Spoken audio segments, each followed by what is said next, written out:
any investment based on your own personal circumstances. You should take independent financial advice from a professional in connection with or independently research and verify any information that you hear from the Call of Freedom and wish to rely upon, whether for the purpose of making an investment decision or otherwise. I mean, come on, guys. Duh. It's a cryptocurrency investment and a political talk radio. Of course, it's opinions.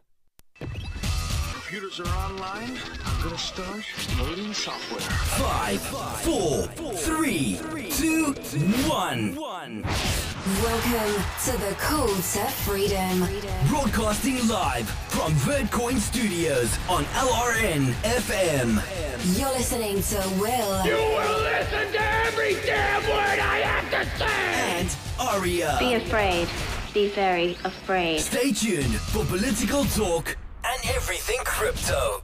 That's right. Broadcasting internationally on our BitPlus network satellite. This is The Call to Freedom. All right, let's boot it up. All right, welcome here to the Call to Freedom here on a Friday afternoon here in beautiful Keene, New Hampshire, broadcasting live from the Horizon.global studios. It's just me, as usual, here of late. We've been doing the Friday khutbah from the Malik Center during the first hour, and that gives Aria time to do, well, she's got a little errand she likes to run on Friday, so she'll be in about an hour. We're going to be talking about the Mega Machine a little bit later during the crypto hour, the Mega Machine and the Ultra State. We'll be discussing a 1963 book, and it's a little off-putting, to say the least. We'll also be talking about the recent firing of Mark Lamont Hill from CNN and why he got fired. We'll talk about the unspeakable, the countries that shall not be named, because, well, it turns out if you do, then you will most likely lose your job. But moving right along, I don't want to keep, looks like we're not going to have that program running. Okay. Anyway, we're gonna move right along here and get this started. So I was inspired this week to do a khutbah on dhikr, which is, the word dhikr means remembrance. It's anyone familiar with Sufism, it will recognize the term immediately, though it is not always meant in the same context as is often expressed when discussing Sufism. So we'll get right into it. This is from the Malik Center here in Keene.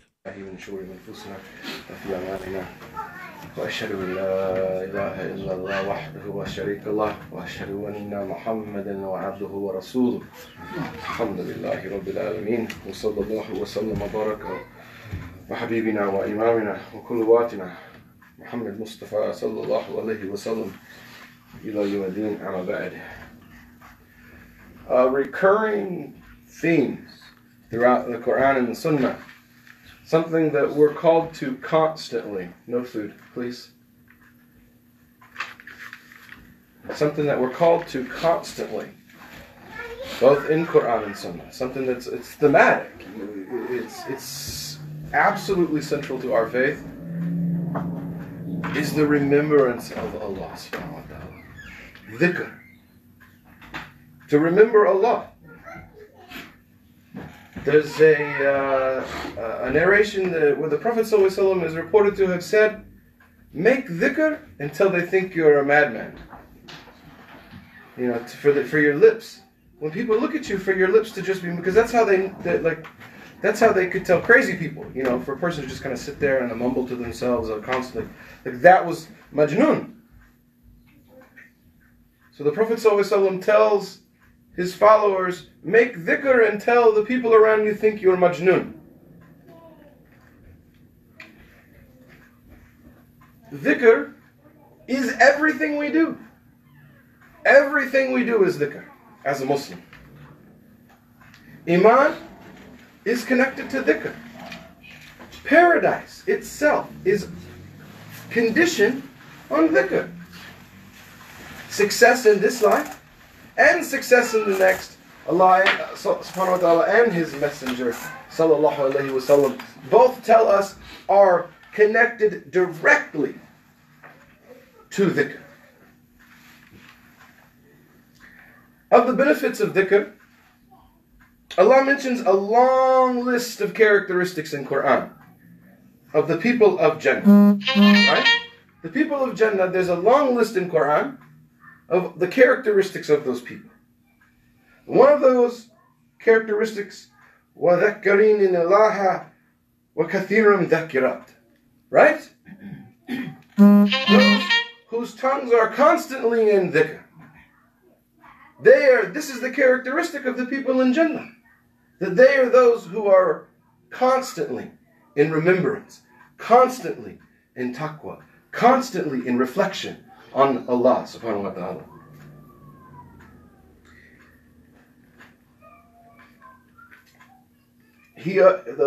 Allah subhanahu wa ta'ala further states in Quran, وَذِكْرُ اللَّهِ وَكَثِرٌ لَا يَكُمْ تَفْلِحُونَ. After Hajj, after dhikr, after Jummah, after all of these things, what is the thing that can keep us in connection with Allah? What is the thing? After you get home from Hajj, is it over? Is it khalas, you're done? No.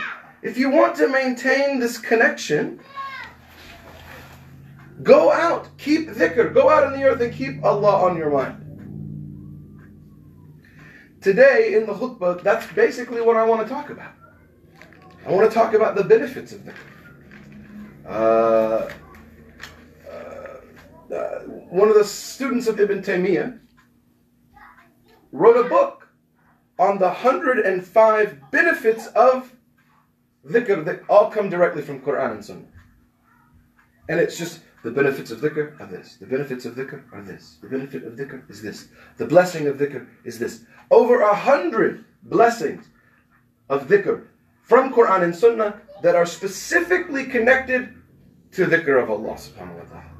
To remembrance of Allah subhanahu wa ta'ala. Dhikr is a sign of your remembrance of Allah, of your love for Allah. When we spoke last week about the Prophet ﷺ, when we talked about ishq and muhabba for the Prophet ﷺ, we talked about the yearning of the lover. But the same goes for Allah. The same goes for Allah subhanahu wa ta'ala. The one that you love is the one that is always on your mind. The one that you are always remembering. So who should we love but the one who gave us everything we have? Everything we hold dear. Who should we remember but the one who gave us everything we hold dear? Everything we have. From our intellects, our wealth, our very lives, creation itself.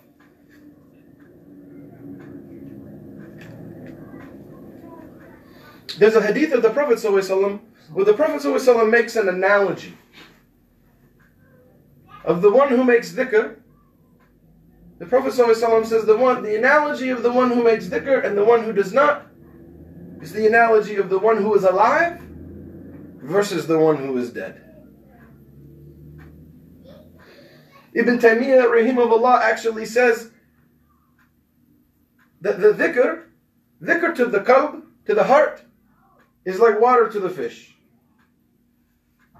That you must constantly surround the heart with dhikr in the same way the fish must be constantly surrounded by water. If you take the fish from water, what happens? He begins to lose what he needs to survive. He loses oxygen, right? He can't breathe. And then he begins to atrophy. And then finally what happens? The fish will die. The same works for the qalb. If you remove the heart from the remembrance of Allah, it will begin to lose what keeps it alive.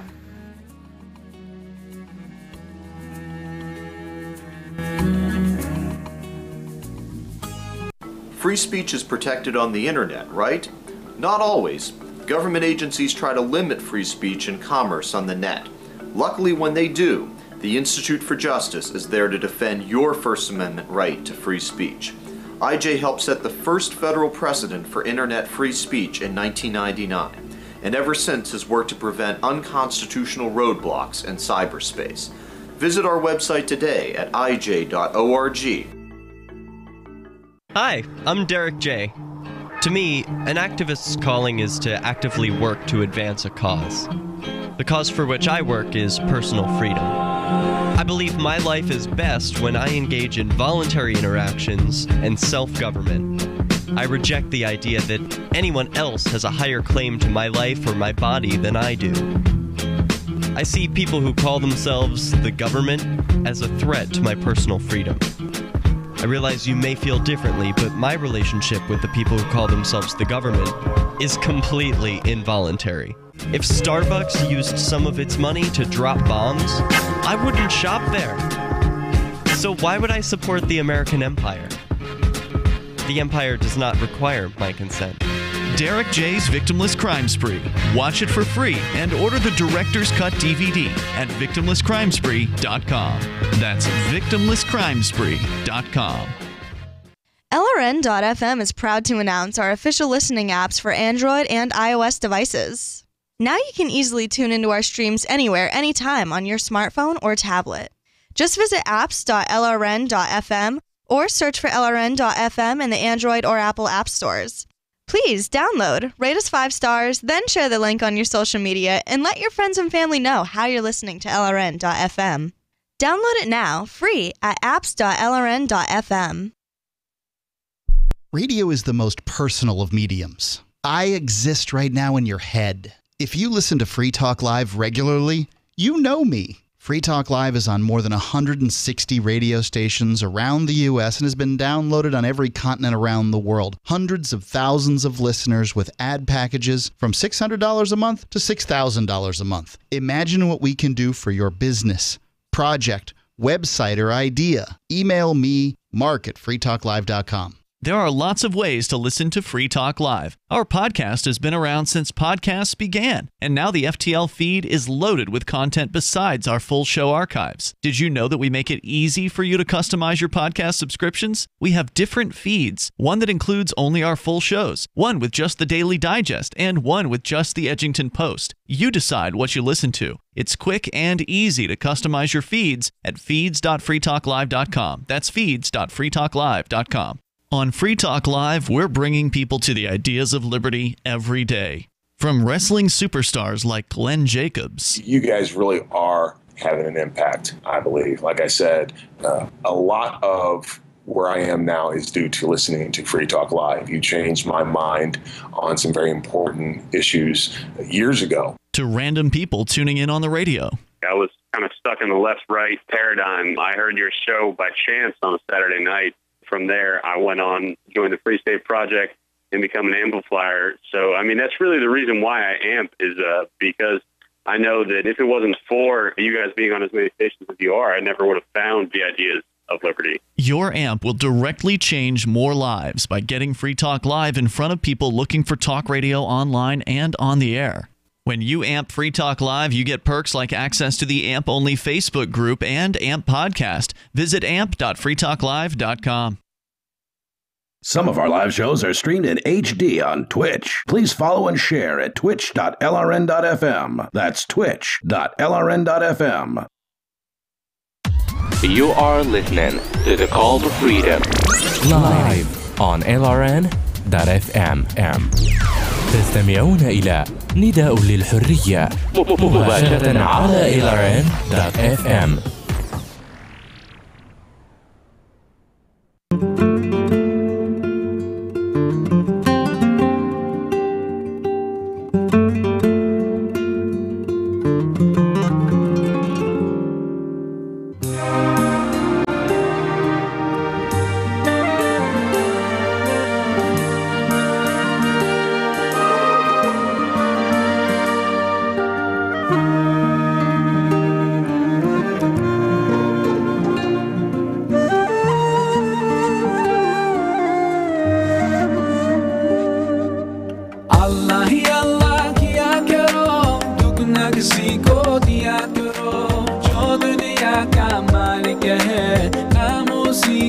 يا كرو الله يا الله الله يا الله الله يا الله يا كرو. It will begin to atrophy, to harden, to rust.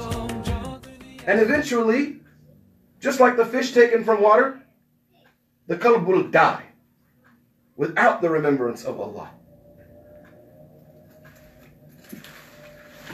Another blessing of the dhikr of Allah is the dhikr of Allah makes your dhikr of Him, He will make dhikr of you. Subhanahu wa ta'ala. He says in His book, Subhanahu wa ta'ala, does He not? فَاذْكُرُونِي وَذْكِرْكُمْ. Allah makes dhikr of us, right? So if we remember Him, Subhanahu wa ta'ala, He remembers us. Well, what does this mean? What does it mean for Allah to make dhikr of us? Alhamdulillah. It means your name is mentioned in the highest of places. My brother here in the front, he reminds me often that Allah tells His angels, this is the one that I love. And you should love him. Right? So let us make dhikr of Allah so that Allah can make dhikr of us. What does Allah's dhikr of us grant us? Do you want your du'as to be accepted? Do you want Allah's protection? Do you want the protection of the angels?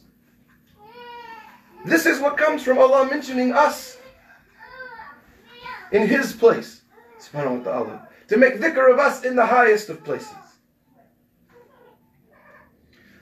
Another blessing of dhikr, dhikr allows us to defeat our worst enemy, the shaitan. There's a hadith where a sahaba was on the back of a horse and they were riding, and the horse, for what seemed like no reason whatsoever, became spooked and startled and jumped and knocked the sahabi off of his horse. And the sahabi jumped up and says, "May Allah curse shaitan for knocking me off of my horse." And the Prophet ﷺ looked at him and says, No, don't say that. Don't say that. Because when you give credit for this to the shaitan, he becomes arrogant. He becomes proud. Like, he did it. I knocked this man off his horse. I brought trouble to this believer. The Prophet ﷺ said, instead what you should have said was, Bismillah. Bismillah. For when you say Bismillah, the shaitan flees. So if the shaitan did knock you off of your horse, don't curse him. Say Bismillah, and he will run from you.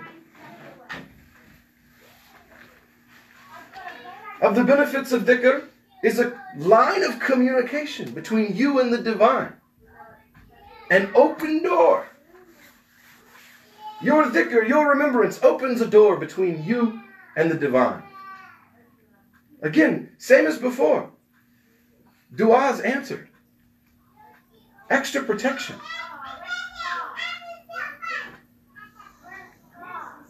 Of the other benefits of dhikr, sakina. Wallahi, brothers, the tranquility of the heart. Dhikr is a key to the tranquility of the heart. We all have troubles. We all have financial troubles, or family troubles, or office politics. Politics. We all have troubles. This is part of life. Wallahi, brother, if you make dhikr of Allah, your troubles will not go. But the disquietude within yourself, the bubbling up within you, I know from experience, brothers, wallahi, it will go. And it may not be today. It may not be tomorrow.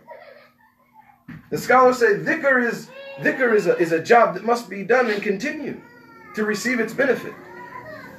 Wallahi, brother, if you put your heart and your focus into it, something so simple could cause the heart to be so tranquil. When you say Allahu Akbar, Allah is the greatest, Allah is the most magnificent, Allah is higher than all things, how could any trouble or tribulation in this dunya be kabir for you? How? If Allah And you mean that. You mean it from here. From here. You mean it with sincerity. Allahu Akbar. How could any trouble or tribulation in this life seem big to you?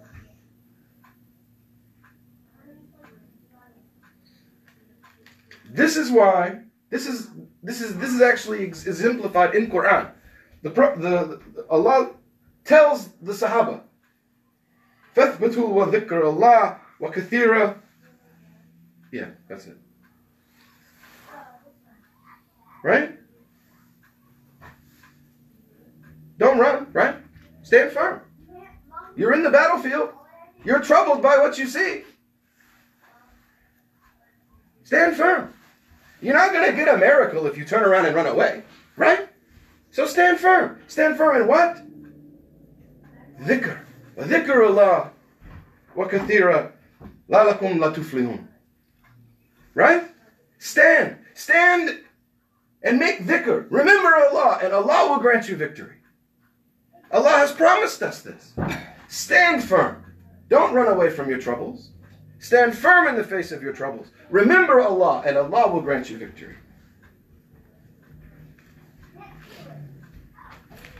وقال قولي هذا واستغفر الله واتوب إليه.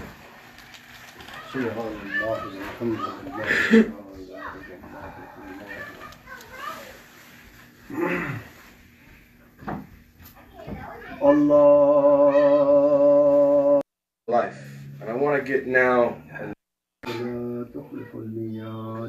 اللهم صل على محمد وعلى آل محمد كما صليت على إبراهيم وعلى آل إبراهيم إنك حميد مجيد اللهم بارك على محمد وعلى آل محمد كما باركت على إبراهيم وعلى آل إبراهيم إنك حميد مجيد.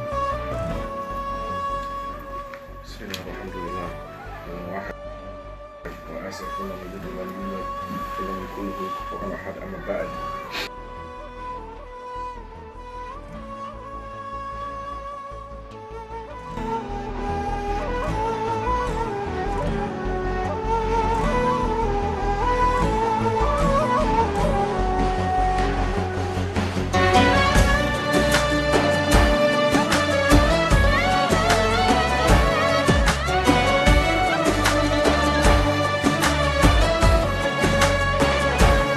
The Free State Project has reached its goal of 20,000 liberty lovers who've pledged to move to New Hampshire and get active to achieve liberty in our lifetime.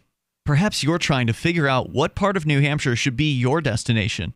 If so, consider Keene. You'll find more than 150 reasons to move to Keene at move.freekeene.com. Keene is famous for its historic, publicity-generating activism, as well as being the liberty media capital of the world. It's home to freekeene.com, New Hampshire's destination for liberty activism, news, and opinion. For years, we've been compiling over 150 reasons to move to Keene at move.freekeene.com, where you'll learn about some of what's happening here and what makes Keene a great place to live. If you love liberty, you'll probably enjoy anywhere you end up in the Shire. But do your due diligence first. Please visit move.freekeene.com for the full list of over 150 reasons to move to Keene. That's move.freekeene.com.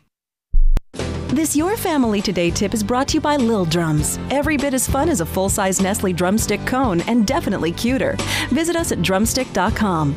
Vacations are all about family time, but you don't have to leave home to have fun. Take 1 weekend a month and devote it to family activities. Pull out the board games and puzzles, serve up some treats, or have a picnic. Even without leaving home, you'll feel like you've really had some time away. For more tips like these, visit us at parenthood.com/yourfamilytoday.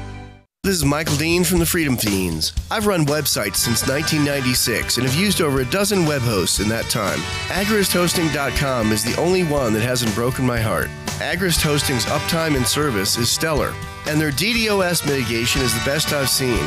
That's important because if you tell the truth in this world, you'll ruffle feathers. And some people will try dirty tricks to silence your voice. No matter what the haters hit us with, Agrist Hosting keeps our websites online. If you have a mission-critical commercial presence or a world-changing activism site, you cannot tolerate any skullduggery. So go with agristhosting.com. Have a WordPress or blog site, but you're not satisfied with performance or uptime? Or just want raw hosting? Want to pay with Bitcoin? Agris Hosting specializes in high-performance hosting with personalized service. Go to agrishosting.com and click on the button that says Get Hosted. That's agrishosting.com. LRN.FM now has a Discord. Discord is a free text and voice chat platform, and we now have our own server with a bunch of channels at discord.lrn.fm. You can join other listeners as they chat about various things during our live shows, or anytime, day or night. Discord software is available cross-platform, so you can have it on whatever device you want and take your chats anywhere. Join our Discord at discord.lrn.fm. That's discord.lrn.fm. We have some good news. The indictments against Ross Ulbricht in the District of Maryland were dismissed with prejudice, meaning they can never be refiled. This is especially good because those indictments contain the only charge ever made that Ross engaged in murder for hire. This was a serious allegation that Ross Ulbricht denies. It was never prosecuted or ruled on by a jury, but was trumpeted by the federal government and the media as if it were proven fact. The Maryland court held these indictments for almost 5 years, poisoning Ross's case and leaving him under a cloud of unproven allegations. As explained in Ross's appeal to the Supreme Court, the fact that the judge used these allegations to give Ross a draconian sentence of double life without parole violated his Sixth Amendment right to a jury trial. Judges are required to issue sentences based on convictions decided by a jury, not unproven allegations never even charged at trial. Although this is a positive development, the dropped indictment will not set Ross free. Now, a presidential pardon is Ross's only hope of freedom. Sign the petition at freeross.org. freeross.org. Love what we do? Please help support our international satellite channels at patreon.lrn.fm. That's patreon.lrn.fm. This is Angel Clark, and you're listening to The Call to Freedom on LRN.fm.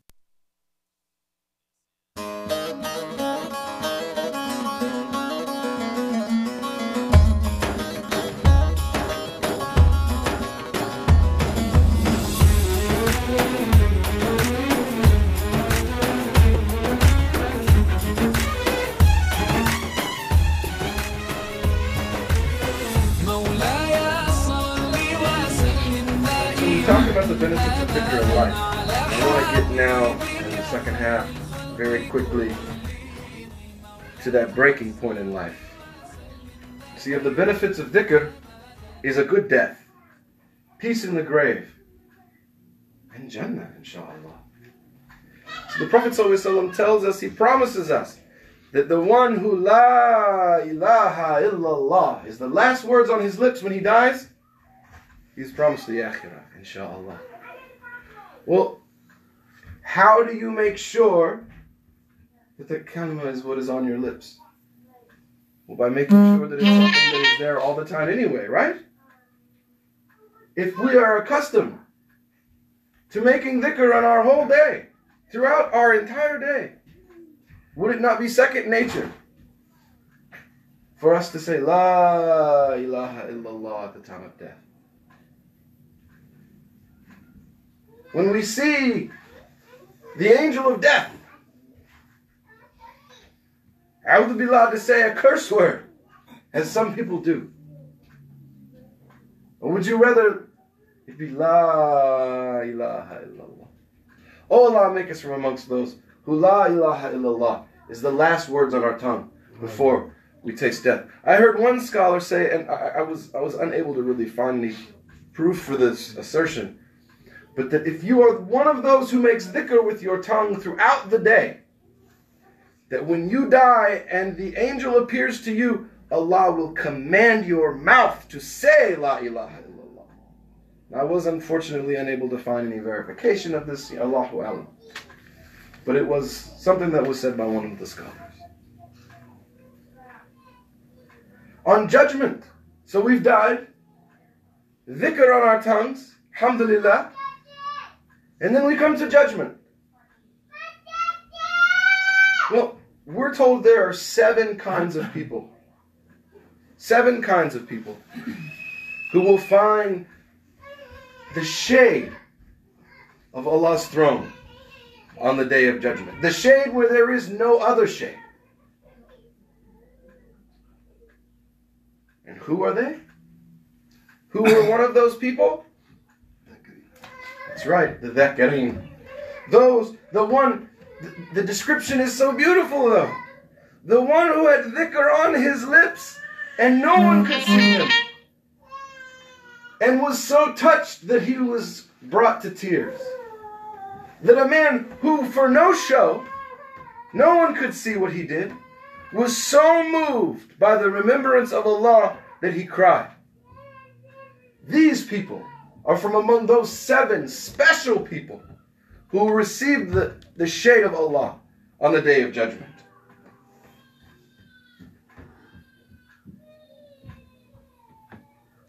One of the other benefits of dhikr is that every other act is connected to it. Everything we do is connected to it. Hajj is a dhikr. Dhikr is a dhikr. Dawah is a dhikr. Quran itself is called a dhikr. Salah, waqim as-salah, hadi dhikri. Establish salah and the remembrance. Salah itself is a dhikr. Everything we do, every act of ibadah is a dhikr of Allah.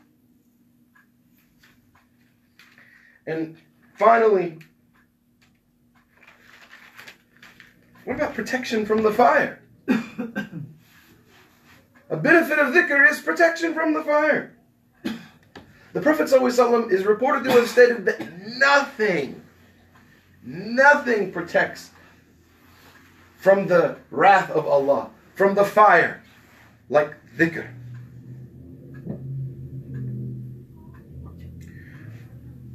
Dhikr, another benefit of dhikr is the weight. It weighs so much on the Day of Judgment. It weighs so much on the scales. The last hadith in Sahih Bukhari, all of us know it. What's the Prophet ﷺ say? 2 terms that are so light on the tongue, it's so heavy on the scale. Subhanallah wa bihamdihi wa subhanallah rabbiyal azim. Right? Simple. So simple to say over and over and over again. The Prophet ﷺ is also reported to say that Alhamdulillah fills the scales. Such a simple statement. Alhamdulillah. And it fills the scale on Yawm al-Qiyamah. Another benefit, and this is the best part, I personally believe. You can do it anywhere, anytime, in any state. It's literally the easiest ibadah that you can do. You can do it in wudu, you can do it out of wudu. You can do it in janaba, you can do it out of janaba. A woman can do it in her cycle, she can do it out of her cycle. You can do it facing the qibla, you can do it laying on your back. In all of our states. Aisha radiallahu anhu is specifically said, the Prophet ﷺ made dhikr fikuli afyani, in all of his states, and the context specific to mean in any state. Are you clean? Are you unclean? Make dhikr. Are you sitting in your car on your way to work? Make dhikr. Are you sitting at the desk in the conference room waiting for the meeting to start? Make dhikr. Dhikr is that act of ibadah that you have it's the most easily accessible to us. And wallahi, it holds some of the greatest weight on Yawm al-Qiyamah. And the very last point, it decorates Jannah. It decorates Jannah. Dhikr beautifies your place in Jannah. The Prophet ﷺ is reported on the night journey to have gone to Prophet Ibrahim alayhi salam, and the Prophet Ibrahim looked at him and said, "Give your community my salam." So from the Prophet ﷺ to us, the Prophet Ibrahim is giving us salam. And he explains to the Prophet ﷺ that Jannah is beautiful and fertile soil. Beautiful fertile soil. But it's wa'anaha kiyan. Kiyan, flat. Nothing there.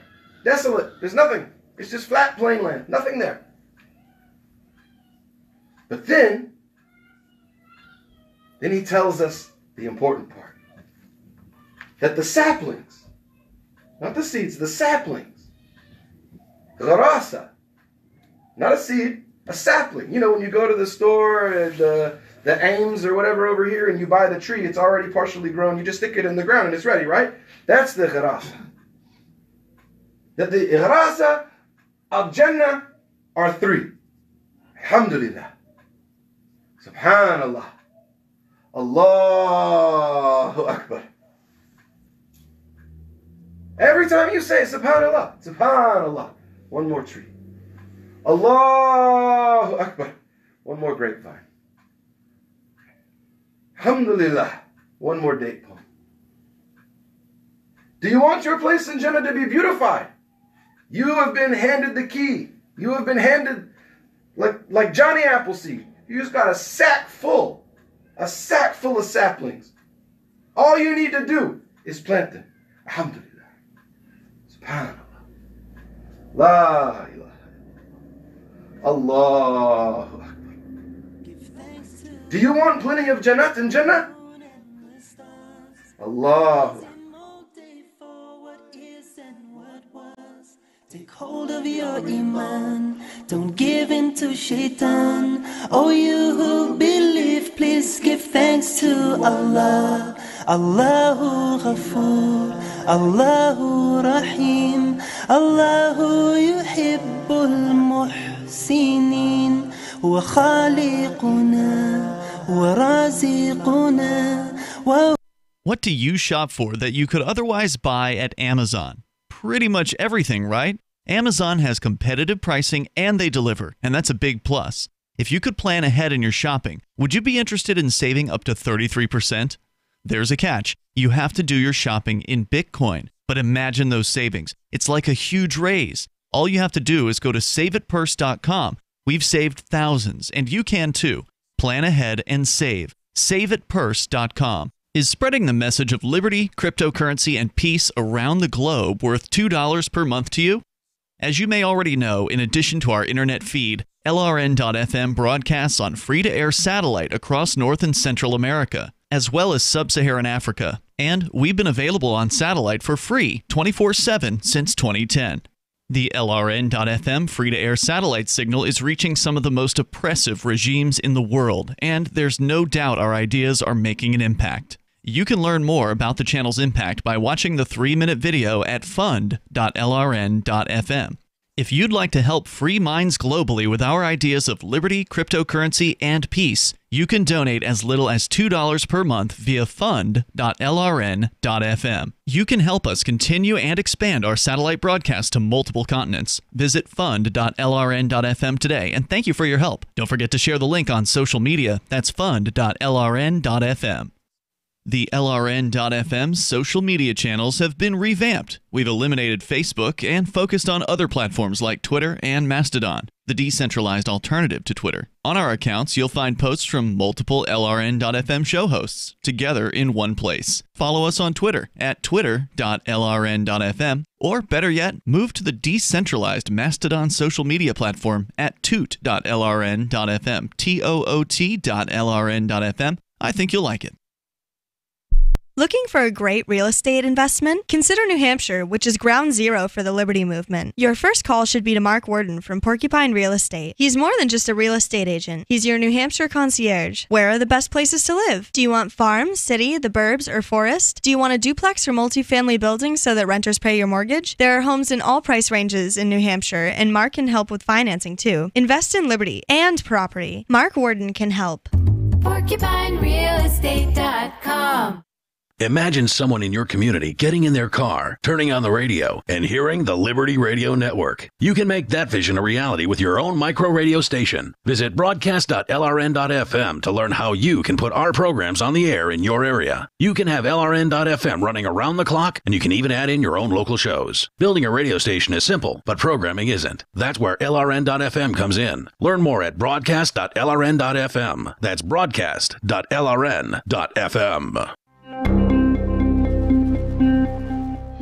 The Surgeon General warns teens the Cinnamon Challenge is not for pussies. Taylor Swift is now dating the Watertown boat, and a middle-aged funeral director buys a flashy red hearse. We pity your pathetic dependence on this for your weekly news, but here we go anyway. This is the Onion Week in Review. A study released this week by the National Institutes of Health confirmed that for the 25th straight year, wolf attacks remain the leading cause of death in the United States. The Human Health Agency's findings confirmed that being viciously killed by a ravenous wolf claimed the lives of over 800,000 Americans last year alone, with researchers adding that one person in the United States dies every 40 seconds from a violent wolf attack. The mortality rate associated with wolf attacks vastly outstrips the death tolls of cancer, stroke, and chronic respiratory disease.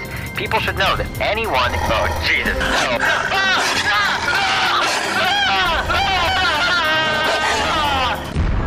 This is the Onion News Network.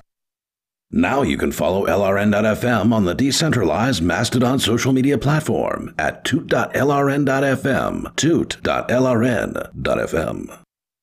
You are listening to The Call to Freedom on LRN.FM. تستمتعون إلى برنامج نداء للحرية مباشرة على LRN.FM.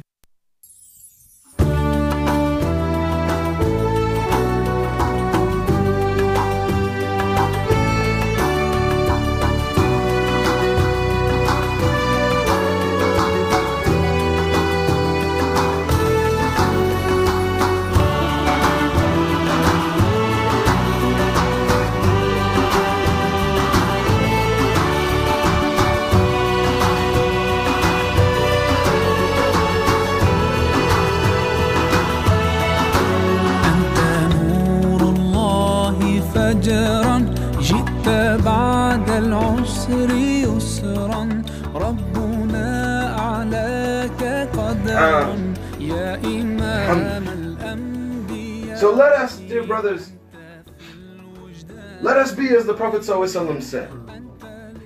Let us be from among those who dhikr is on our lips so much that the people around us think we are crazy.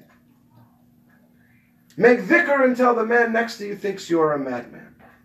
From your lips, constantly moving. When you drive to work, when you shave, when you sit down, when you're watching TV, make dhikr.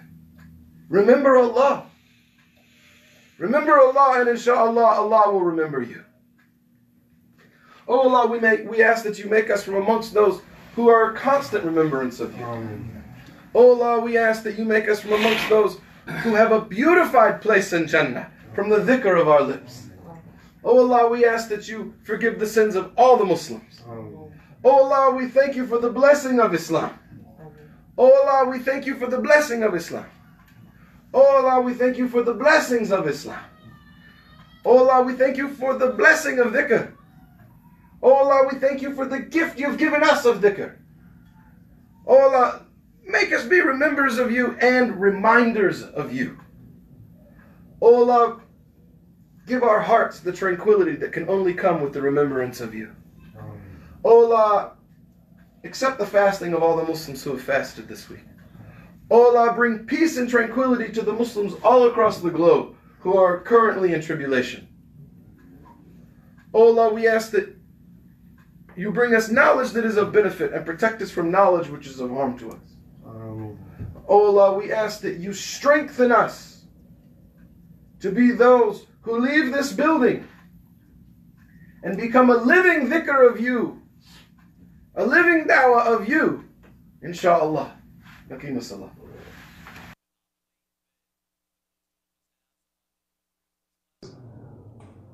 Allahu Akbar. So, I'm talking about impatience and how it is. Something comes to my mind. Subhanallah. Something comes to my mind. A man, his surname was Singh. Okay? His surname was Singh. It's a common surname. Singh. So, he was resting in a park. So, because when you rest on the bench in a park, what happens is you take up more than one space, So, one person came to him and told him, "Are you relaxing?" Now, he thought this man is asking me, "Is your name Relax and your surname Singh? Are you relaxing?" He says, "No, sir, I am Dilip Singh." And here comes another man. He says, are you relaxing? Within a minute, another man, are you relaxing? He says, no sir, I am Dilip Singh. And a third man, are you relaxing? He says, no sir, I am Dilip Singh. So he decided, like I told you, no patience. He got up and he walked away. So he walked right to the other side of the park and he saw another man. He saw another man lying down. And he said, this might be the one. So he tells him, are you relaxing? He says, yes. He says, they're looking for you on the other side. He worships his wife. Have you ever heard that statement? This guy worships his wife. I see a lot of brothers saying yes, you know. That is not, the meaning of it is not worship as in rendering an act of worship for. No, all it means is he obeys his wife's instructions. That's what it means. And I can give you on a lighter note, and I really like this because it plugs in. We're all human beings and we like a little bit of, you know, humor sometimes. They say there was a king and he called all his subjects, the males, and he says, anyone who is ruled by his wife, come in this line. And whoever rules his wife, where, you know, the instructions are not obeyed, so to speak, or they come from you as a man, then you stand in this line. So the whole community stood in the wrong line. Allahu Akbar. They all stood in a line saying, no, if my wife sees me in the other line, I'm dead meat. You see? So what happened is, they all got one egg each, an egg. They were given one egg. And there was one man who stood in the line. I am the man. You know, in the house, I am the man. So the king was so happy, at least amongst my subjects, there is one man who has such greatness, you know, meaning he has the quality, ar-rujula, you know, he's a man, you know. So now the king gave him a horse, brown horse. And in fact, the king told him, choose from the horses you want. So he chose the brown one and left the black one. And he rode home, galloping away. Everyone else went home with one egg. So when he got home, his wife, he looked at her and says, do you know what? She says, what?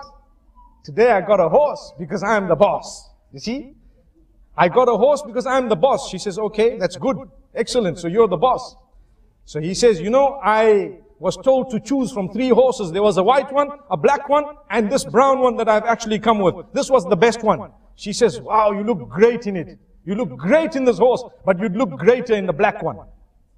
He says, well, not a problem. I had a choice. I can go back and get the black one. So he goes back galloping to the castle. And he says, oh king. The king says, yes, what's happening? He says, I just want to swap my horse. He says, why? When I went home, my wife told me that you'd look better in the black horse. The king says, no problem. He took the horse and gave him one egg. Allahu Akbar. So, the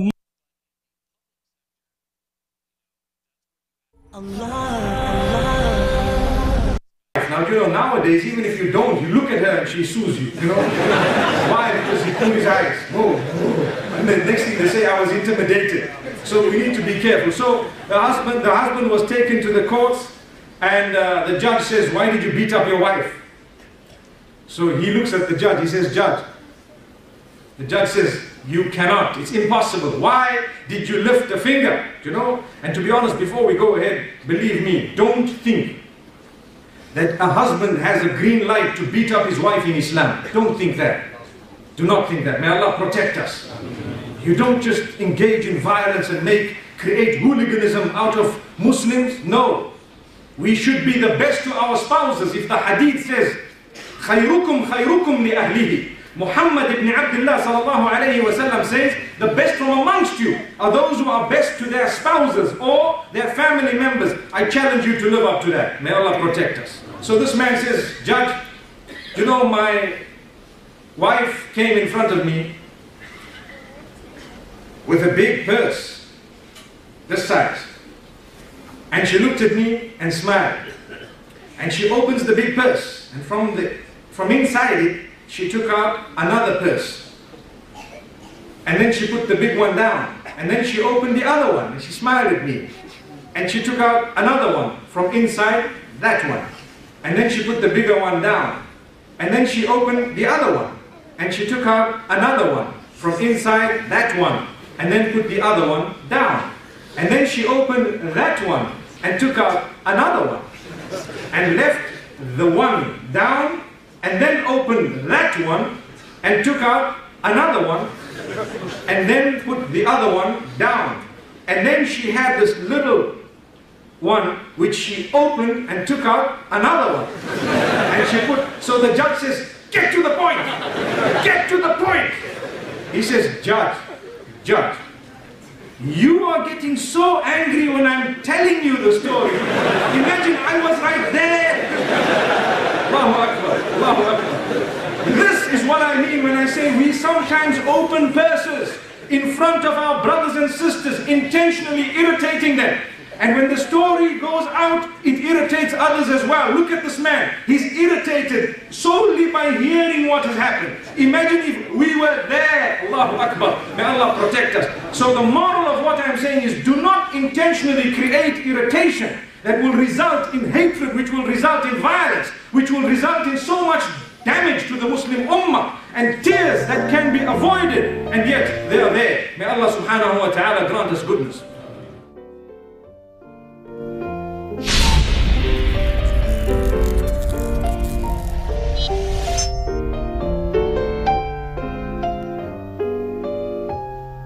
All right, we'll be back with the Crypto Hour right after this.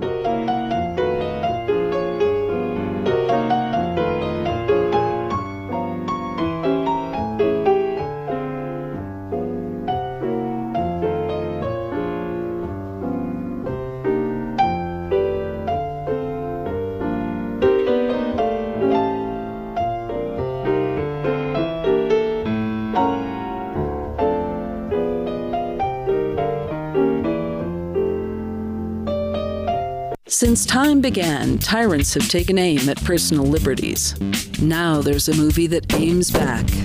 The government has no more right to tell us what to put in our bodies than they have to take our guns or tell us what books we can read. 6 drug police were eaten by bears while raiding a marijuana farm. On your knees, you dirty hippies! Jesus. On your knees! What's the problem, officer? Today, many cops who enforce pot laws do so only because it provides them with cushy jobs, good benefits, and a chance to push people around. I was an undercover narcotics officer. The drug war is nothing but a farce. The Second Amendment says you gotta keep you and your gat intact. Guns and Weed, The Road to Freedom. A film by Michael W. Dean and Nima Vadadi. DVD available now at gunsandweed.com or on Amazon. That's gunsandweed.com. Makes the perfect gift. Remember, that's gunsandweed.com. Did you know we've taken our LRN.FM telephone listen line to a new level with the LRN.FM audio on demand line? Now you can call 712-770-8447 anytime and listen to LRN.FM's live feed. And you can listen to a bunch of our original shows on demand. Long distance fees may apply. Just dial 712-770-8447 and choose from the menu. 712-770-8447. Are you tired of governments murdering people around the world? Stop using their money. There is an alternative. Bitcoin is a stateless, free market, non-political currency. Bitcoin cannot be inflated or controlled by any government. By using their money, you are helping the state. You have an incredible alternative available now. Learn it, use it, spread it. Get started with Bitcoin at Bitcoin.com. That's Bitcoin.com. More of the Call to Freedom is coming up next, live after the news on the Liberty Radio Network at LRN.FM. From Keene in the Shire, the Liberty Media capital of the world, this is Daryl W. Perry, host of FPP Radio News for Friday, November 30th, 2018. Silver is trading at $14.26 per ounce. Gold is valued at $1,222 per ounce. Zen is trading at $6, and the average price of Bitcoin is $4,028. Antiwar.com reports many senators are expressing growing anger at the administration's not being forthcoming on the murder of Jamal Khashoggi, and in particular the intelligence tying the murder to the Saudi crown prince. This became a major problem on Wednesday when a closed-door briefing was held on the matter. The details of the briefing were classified, but the only two attendees from the administration were Secretary of Defense James Mattis and Secretary of State Mike Pompeo. Neither appears to have had much insight on the matter, and both claim to lack any smoking gun intelligence, which is where it would be nice for an intelligence official to chime in, but CIA Director Gina Haspel did not attend the meeting, meaning the CIA assessment of the murder was not a topic of discussion. Some senators say they are particularly angry at her absence and view it as a cover-up attempt. That anger might be justified, as according to several senators during the briefing, Mattis and Pompeo confirmed that the White House directly blocked Haspel from attending. The CIA assessment reportedly concluded with high confidence that the Crown Prince was behind the murder, and Haspel is one of the few administration officials said to have heard the audio of Khashoggi's murder, something many seem to be going out of their way to avoid. Zencash has changed their name to Horizon to better represent their transition from a cryptocurrency to a pioneering platform that protects consumer data. They're working towards the day when anyone will be able to build privacy-based applications on the Horizon platform and generate income from them. This will allow Horizon to bring thousands of real-life services to the community. Services that provide freedom, utility, and privacy. HORIZEN.global.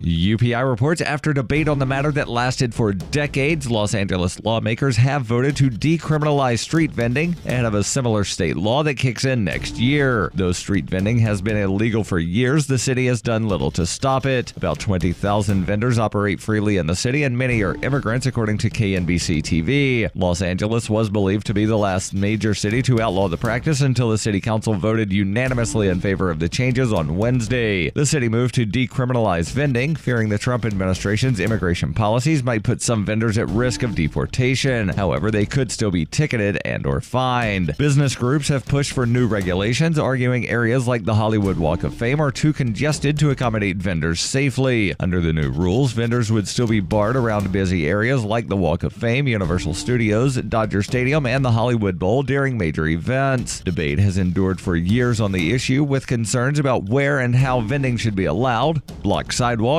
garbage, and business-related matters. City lawmakers were still trying to solve the problem when legislators passed a new state law that bars cities from restricting vendors unless there are objective health, safety, or welfare concerns. That law takes effect in January. For the most part, vendors applauded Wednesday's decision. Born into a devastating world and raised among the crowd, the Cloudwalker assumes a new identity and begins the unrelenting quest for truth. In this epic journey, he discovers dark secrets about aspects of his previous life that he once trusted. Through the journal of the Cloudwalker, he shares both the traumatic hardships and the eternal beauties of his experiences. Dear Society by the Cloudwalker is available from Amazon.com and all major bookstores.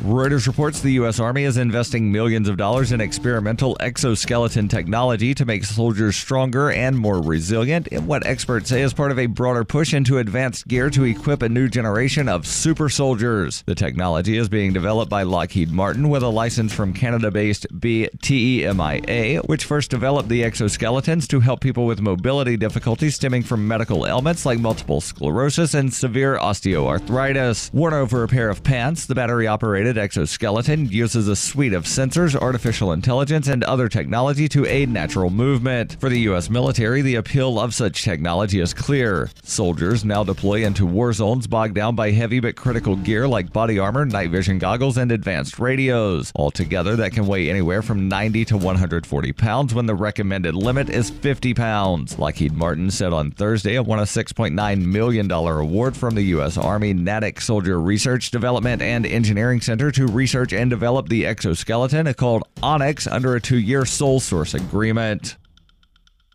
This has been FPP Radio News. Online at fppradio.com. Frustrated with his increased workload and a litany of interpersonal problems, CLG software project manager William Garston brought a list of grievances Thursday to his supervisor Todd Watkins, an utterly powerless office functionary with no actual ability to resolve any problems. Oh, no. I'm really glad that you're bringing this to me. This is great. The 15-minute interaction, which was taken seriously by both parties, involved Garston laying out a series of work-related issues he's had recently, absolutely none of which Watkins has even the slightest authority to address. Again, I'm sorry to be bothering you with all this stuff, Todd. I've reached a point where This is important. We're gonna sort all this out. Sources added that throughout the conversation, Watkins continually nodded his head and repeatedly assured Garstin that his problems would be considered a top priority, despite the fact that he lacked the necessary clout to foster any change whatsoever within the company. This is the Onion News Network. The Call to Freedom is an opinion show. It's meant for informational purposes only. It is not licensed financial advice. It is very important to do your own analysis before making any investment based on your own personal circumstances. You should take independent financial advice from a professional in connection with or independently research and verify any information that you hear from the Call of Freedom and wish to rely upon, whether for the purpose of making an investment decision or otherwise. I mean, come on, guys. Duh. It's a cryptocurrency investment and a political talk radio. Of course, it's opinions.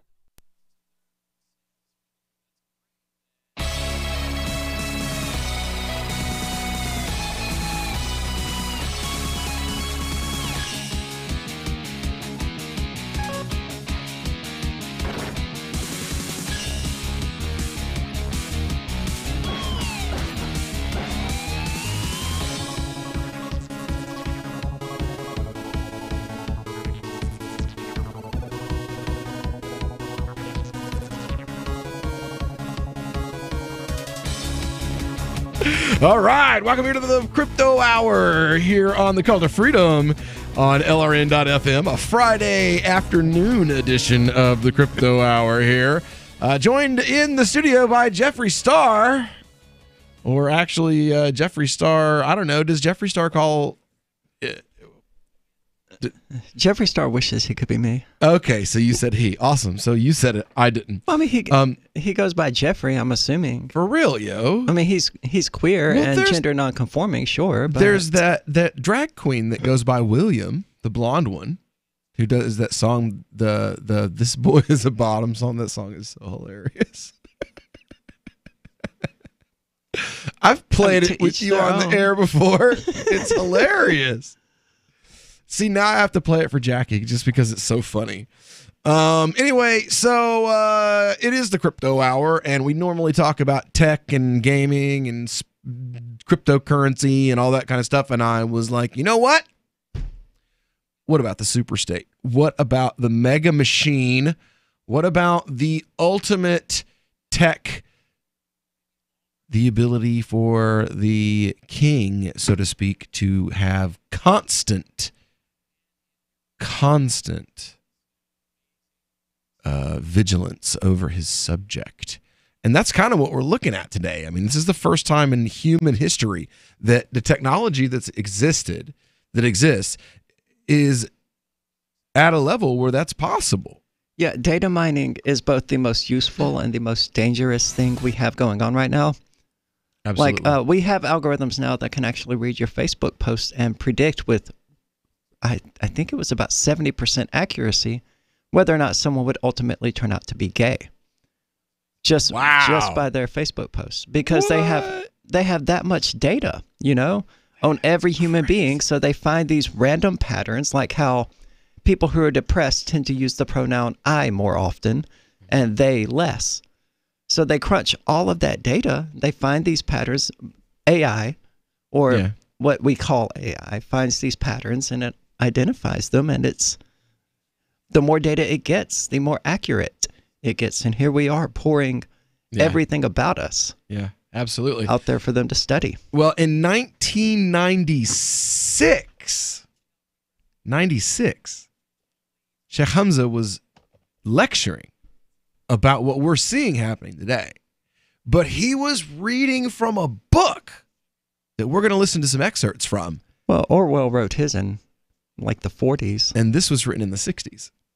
But this was more tech-focused than Orwell. Basically, this guy spelled out, like, look, computer technology is starting, and with this, they will create these things. And we've seen everything that he said so far has been true. But I want to listen to a couple of excerpts from the book. Funny how that happens. For real. I want to listen to a couple of excerpts from the book and then definitely like spend the rest of the hour talking about this stuff.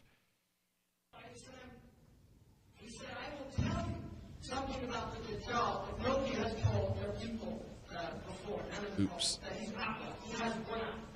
I went about 6 seconds far too far back.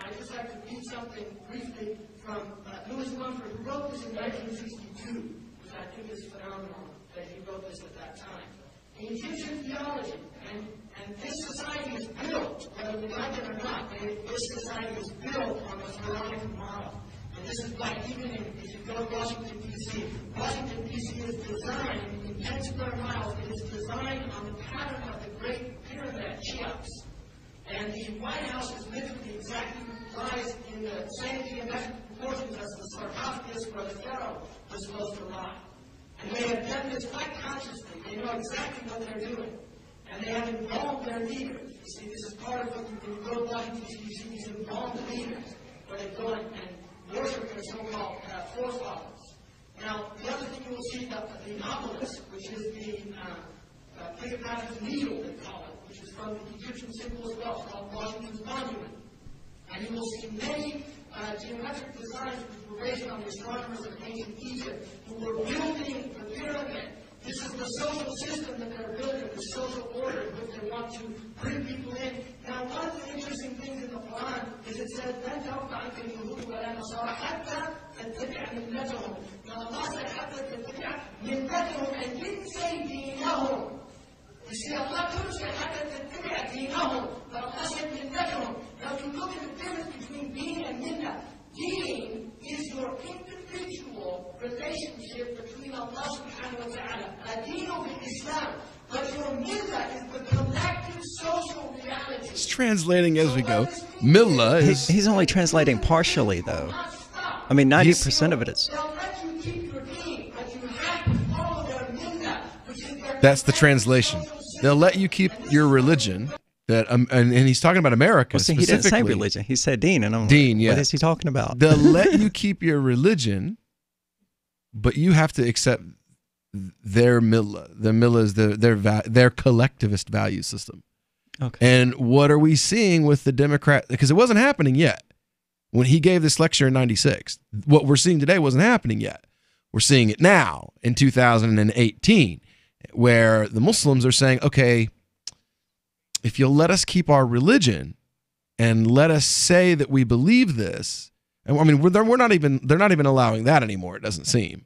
But if we'll accept your value system and your lifestyle if you will let us keep our religion. So we'll go protest in the streets in favor of gay marriage, and we'll go protest in the streets in favor of $15 minimum wage price fixing. We'll go protest in the streets in favor of income taxes. And all these things forbidden by our faith, we'll just ignore those things and adopt your value system and your life if you'll let us keep our mosques and let us keep praying. And that seems to be the trade-off that's been made. I don't even know whether or not they want to keep their mosques or not. I think what they want to keep is just their victimization medal. For real. I don't know how many of them are actually going to mosques regularly and praying, but I would imagine the ones out there marching for abortion and LGBT they pride. Are. Yeah, these are sisters. You see that they're influential in the mosques now. They're getting, they get to go speak because they're getting on the news. And most of the time, it's like the new thing is like is sisters go do these like BLM thing. They'll go out and stop traffic. And then that sister becomes like super famous in the community because you have to exalt her because she's a sister. It's a woman.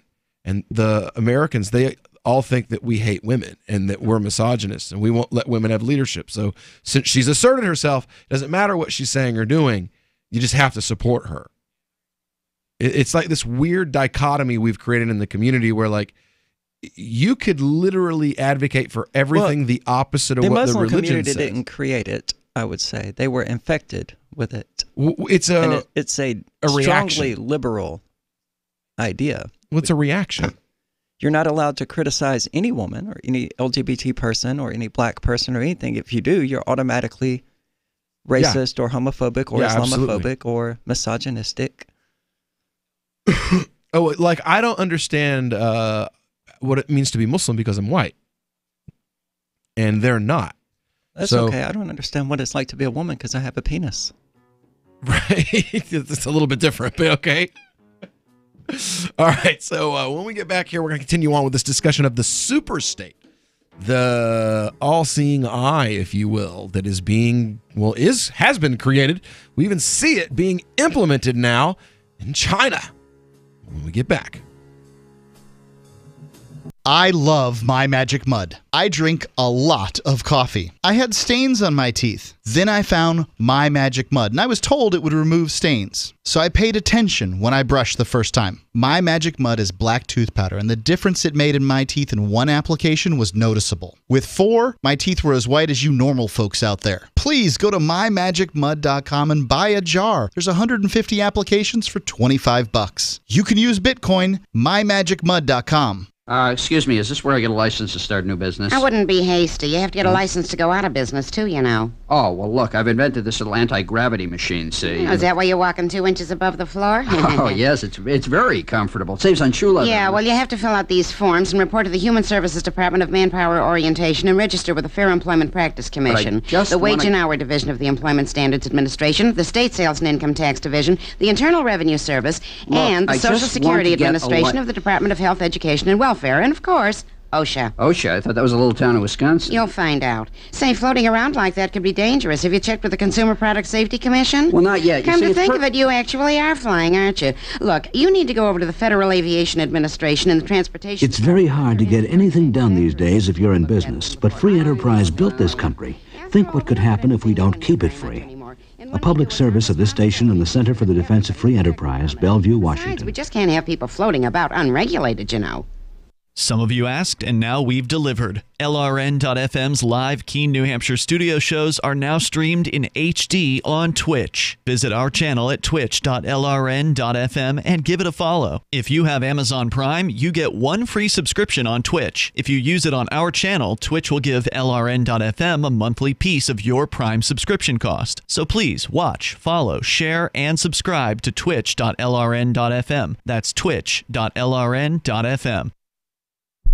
So you've signed the Shire Society Declaration and are planning your move to New Hampshire to be around more liberty-oriented people. Next, sign up for the Shire Society Forum at forum.shiresociety.com. There are a bunch of people there who are already in the Shire, and they want to meet you. If you're already in the Shire physically, you should also come by the forums. Remember, not everyone uses Facebook. New people are signing up for the Shire Society Forum every month, so drop in and say hello at forum.shiresociety.com. Did you know you can listen to LRN.FM via our free-to-air satellite channels? We have channels over nearly all of North America and much of Africa. All you need is an affordable receiver and a dish as small as 30 inches. There are no monthly fees. Learn more at sat.lrn.fm. Plus, if you are a broadcaster or want to be one, this is a good delivery method for our content. See our coverage maps and get details at sat.lrn.fm. That's sat.lrn.fm. sat.lrn.fm. Why did you move to the Shire? I moved here to the Shire because there's other people around who take liberty just as seriously as I do. I moved to the Shire because I saw videos of people challenging authority and thought that I could get support myself. It called to me, like, do this, right now. I wanted to be around people like me who got it, and once I got here, I knew there was nowhere else that I wanted to be. I've always wanted to change the world, so I moved to the Shire to join people who were actually working towards doing the same thing. The people here are awesome, loving, and positive. It was for the adventure and for the feeling of something important is happening here, and I just wanted to come to sort of be part of that. Visit shiresociety.com to read and sign the Shire Society Declaration and learn the reasons why, if you love liberty, you should immigrate to the Shire. Plus, connect with others via the forum at shiresociety.com. That's shiresociety.com. This is the Liberty Radio Network, broadcasting the latest liberty-oriented audio content 24 hours a day at LRN.FM. You are listening to the Call to Freedom on LRN.FM. आप सुन रहे हैं स्वतंत्रता की पुकार सिर्फ और सिर्फ LRN.FM पे। You're too slow.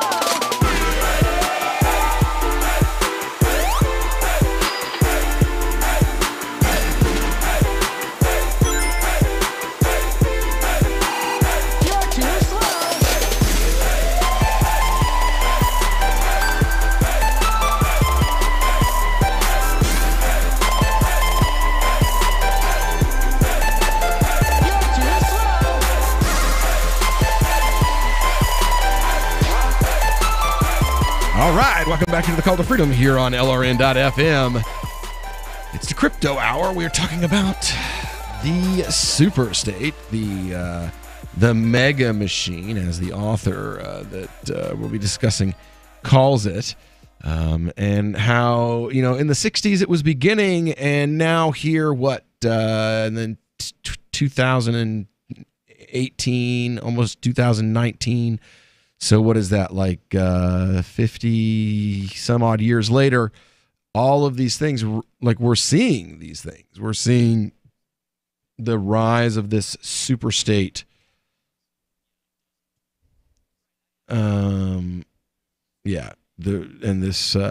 mega machine, as it's so I want to try to get this citation. I know sometimes the rabbit trails are awesome because they're filled with information, but other times you're just like, okay, can you just read the damn citation and so we can get on with it?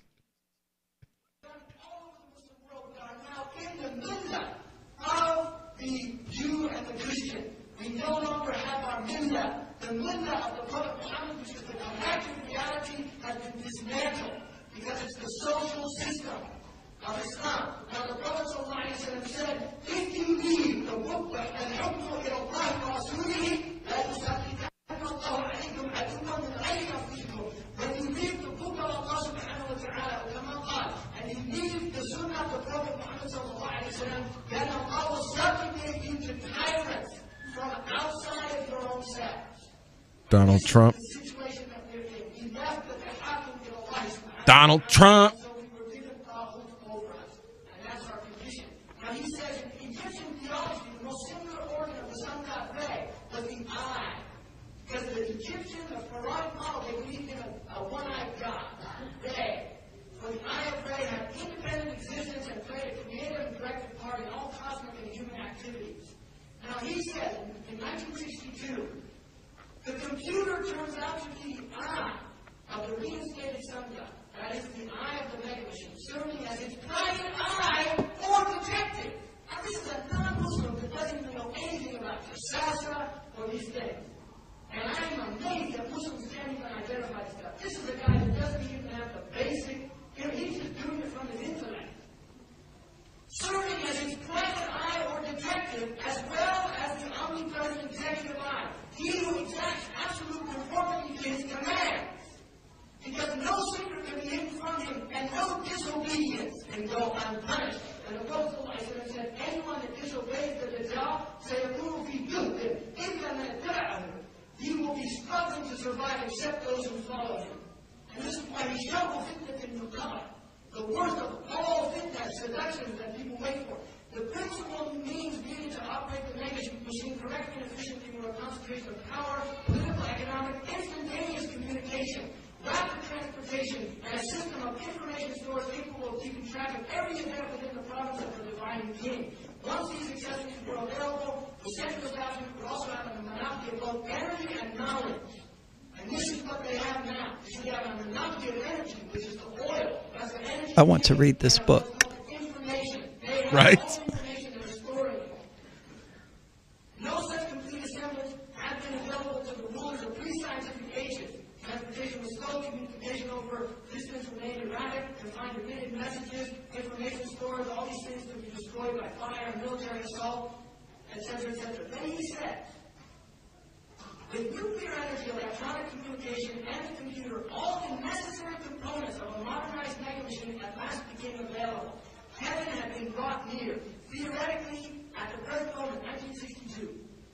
And actually, soon in the future, God, that is the computer, will be able to find, to locate, and to address instantly by voicing in the via the priesthood any individual on the planet exercising control over every detail of the subject's daily life by commanding that those here which would include his parentage or birth, his complete educational record, an account of his illnesses and his mental breakdowns, gift treatment, his marriage, his sperm bank account, his income, loan, security payments, taxes, pensions, and finally the disposition of such further organs as may be surgically extracted from him just prior to the moment of his official death. Because you can't die unless they officially pronounce you dead. In a hospital, if you're a nurse, you cannot say the guy's dead. It has to be this priest comes in his white suit and says, he's dead. You know, and the nurse has to say, well, thank you for reminding us. He was a nurse in a cardiology unit for like 6 years, if you couldn't tell. That is funny. I'm just picturing this corpse there, this, missing half its chest cavity, and the doctor's like, yep, he's dead. And you're like, thanks, Captain Obvious. Right. We couldn't figure that out on our own. Oh, sorry.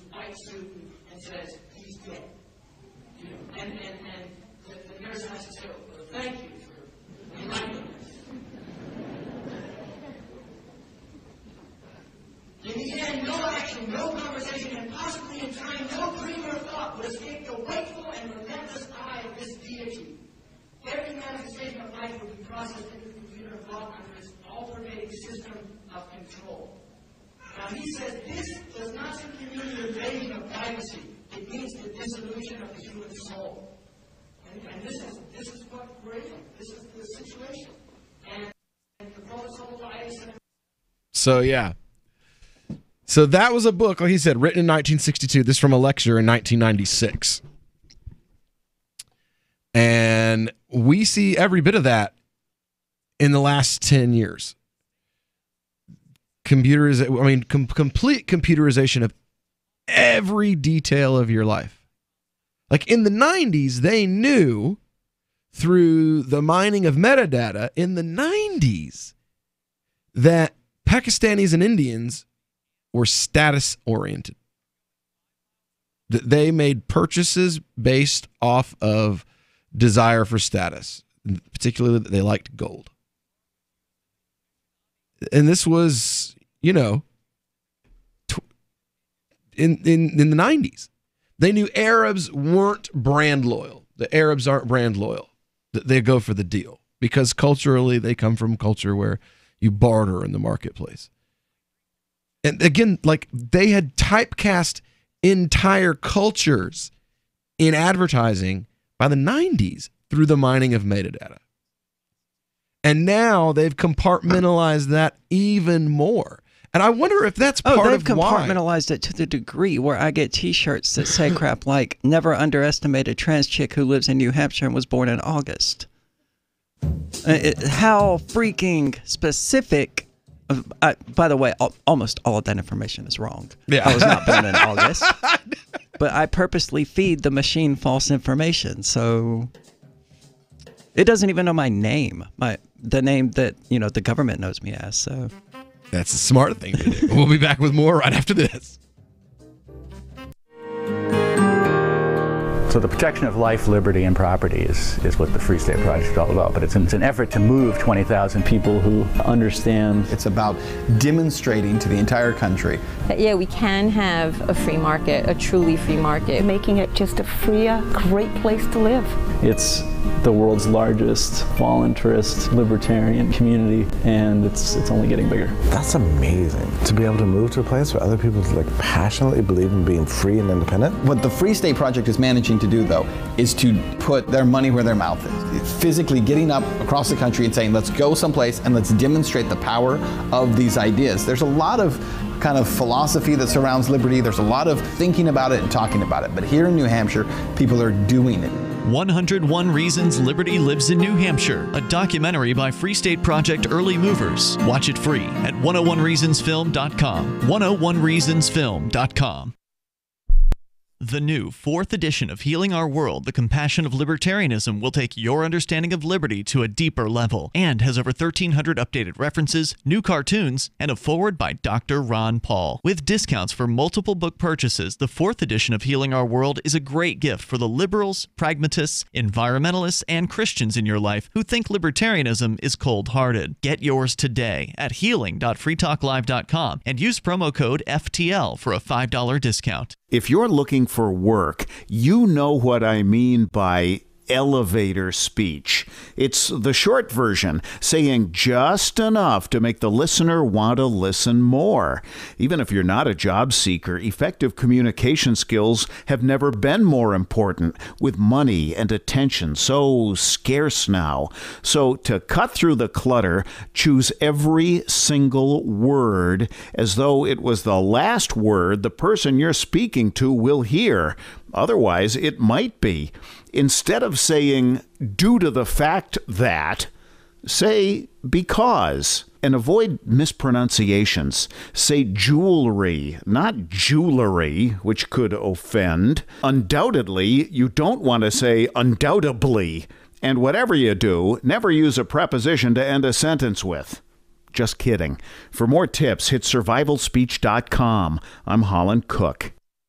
Now that you've found the Liberty Radio Network at LRN.FM, you may want to help expose others to our great programs. To assist you in doing so, you'll find resources at promote.lrn.fm, including details on how to get a free bumper sticker, quarter-page flyers you can print out and distribute, banners for your website, as well as files that will allow you to make your own custom banners and graphics. Visit promote.lrn.fm and help bring new listeners to the Liberty Radio Network. That's promote.lrn.fm.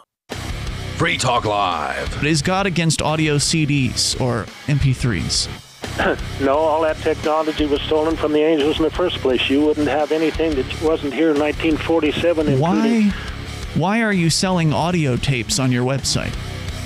There's only one there, which is Angels Over Pendleton, shows I see several audio of tapes the angel that we communicated with. No, you can't put video on it. You can't put video on an audio tape. I'm looking at your website here. There's a page where you've got audio tapes for sale for $6, $6.25 each. And I bought both Nazareth and REO Speedwagon on audio tape. On audio tape, yeah. But that was back in the 80s. Yeah. I mean, if you're getting the word, if you're trying to get the word out about, what you believe is going to happen in the future, maybe you should put it on CD and at least move into the 1990s as opposed to 1985. Free Talk Live, 7 nights a week from 7 to 10 Eastern, live on the Liberty Radio Network at LRN.FM. You can sign up to receive the latest about the Liberty Radio Network via our email updates at updates.lrn.fm. That's updates.lrn.fm. You are listening to the Call to Freedom on LRN.fm. Unasikiliza wito wa uhuru katika LRN.fm.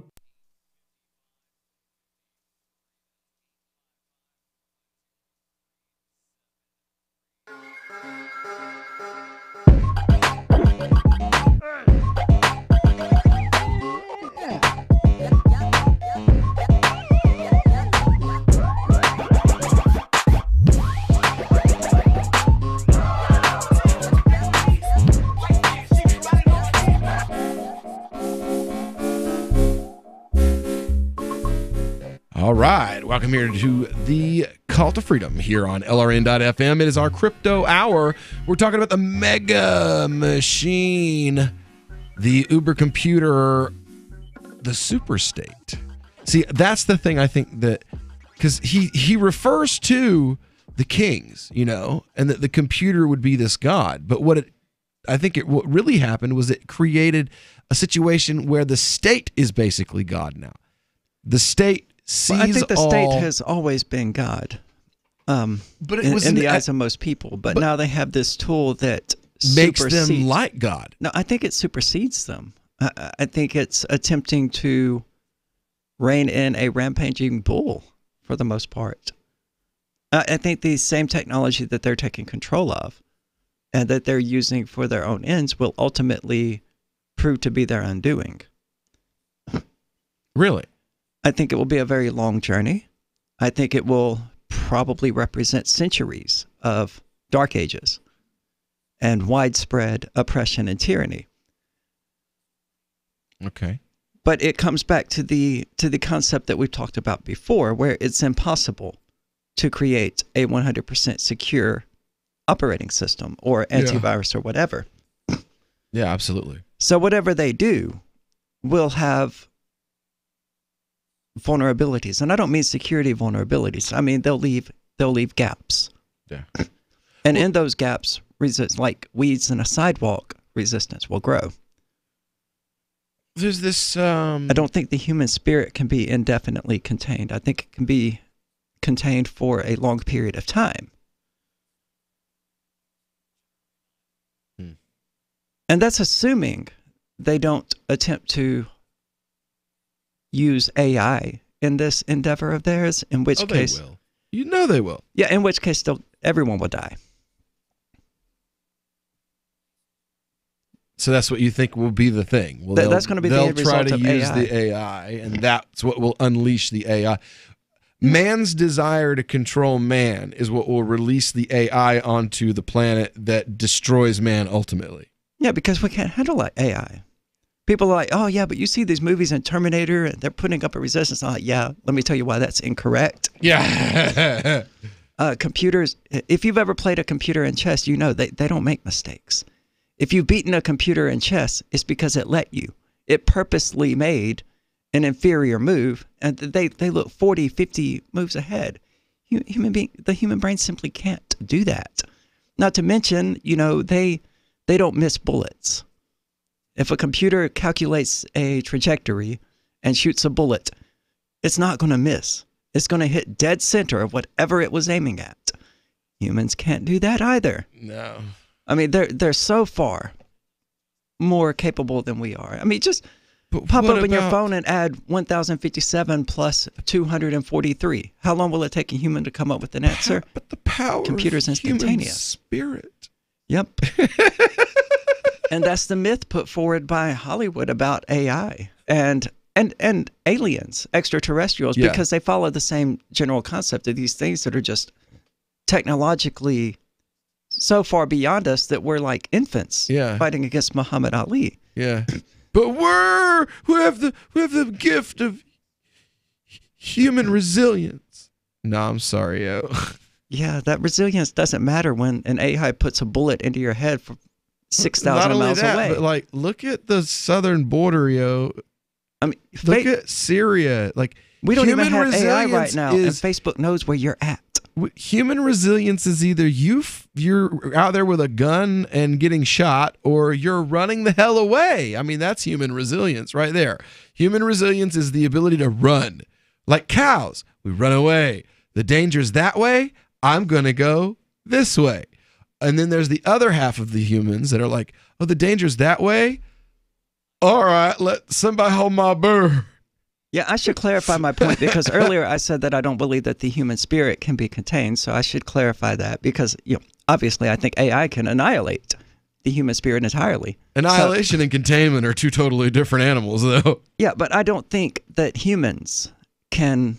I don't think that the darkness of humanity, that is the state, the parasites, the oppressors, the tyrants, the rulers, those who use force, violence, and aggression in order to thwart the human spirit, I don't think that they can achieve it.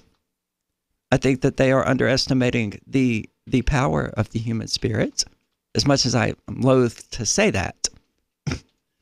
But when we're talking about AI, or even an advanced alien civilization, we're comparing apples and oranges. Humans, that human oppressing you, he's got the same basic capabilities that you have. That's not true when it comes to AI and an alien civilization capable of flying light years and reaching us in a reasonable time frame. It's totally different.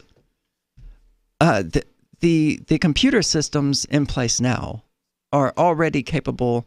Like, you can turn your phone off, you can disconnect from Facebook right now, and Facebook could predict with reasonable certainty where you're going to be at this time 1 month from now. And they will probably be correct. And there's no AI involved in that. Just imagine what it would mean for one of those computers capable of already absolutely dwarfing the human in all endeavors, fully utilizing all of that information in order to make those predictions. Now, obviously, they will continue to be predictions, but at what point do you have enough information that your prediction becomes accurate enough that you can say it's certain? It's like rolling a dice. Sure, you can predict it's going to land on 5 or it's going to land on 6 or whatever, but it's essentially random. A computer could calculate the angle at which it's thrown and the speed at which it's thrown and probably get with 100% accuracy what number will be face up when the dice finally comes to a stop. Because a computer can handle and process all of that data, a human can't. But more to the point, a human could see it just as the dice is about to stop and go, oh, it's going to be 6. Because by that point, the human has enough information that they're able to process. It's moving slowly enough. We're handicapped. We're limited in that regard. But the computer that you're typing on, the phones that we carry, they're already smarter than we are. And they don't even think. And I think that should be a sobering thought. We have to tell them what to think at the moment. But when we do, the things that they think are far beyond anything we can handle.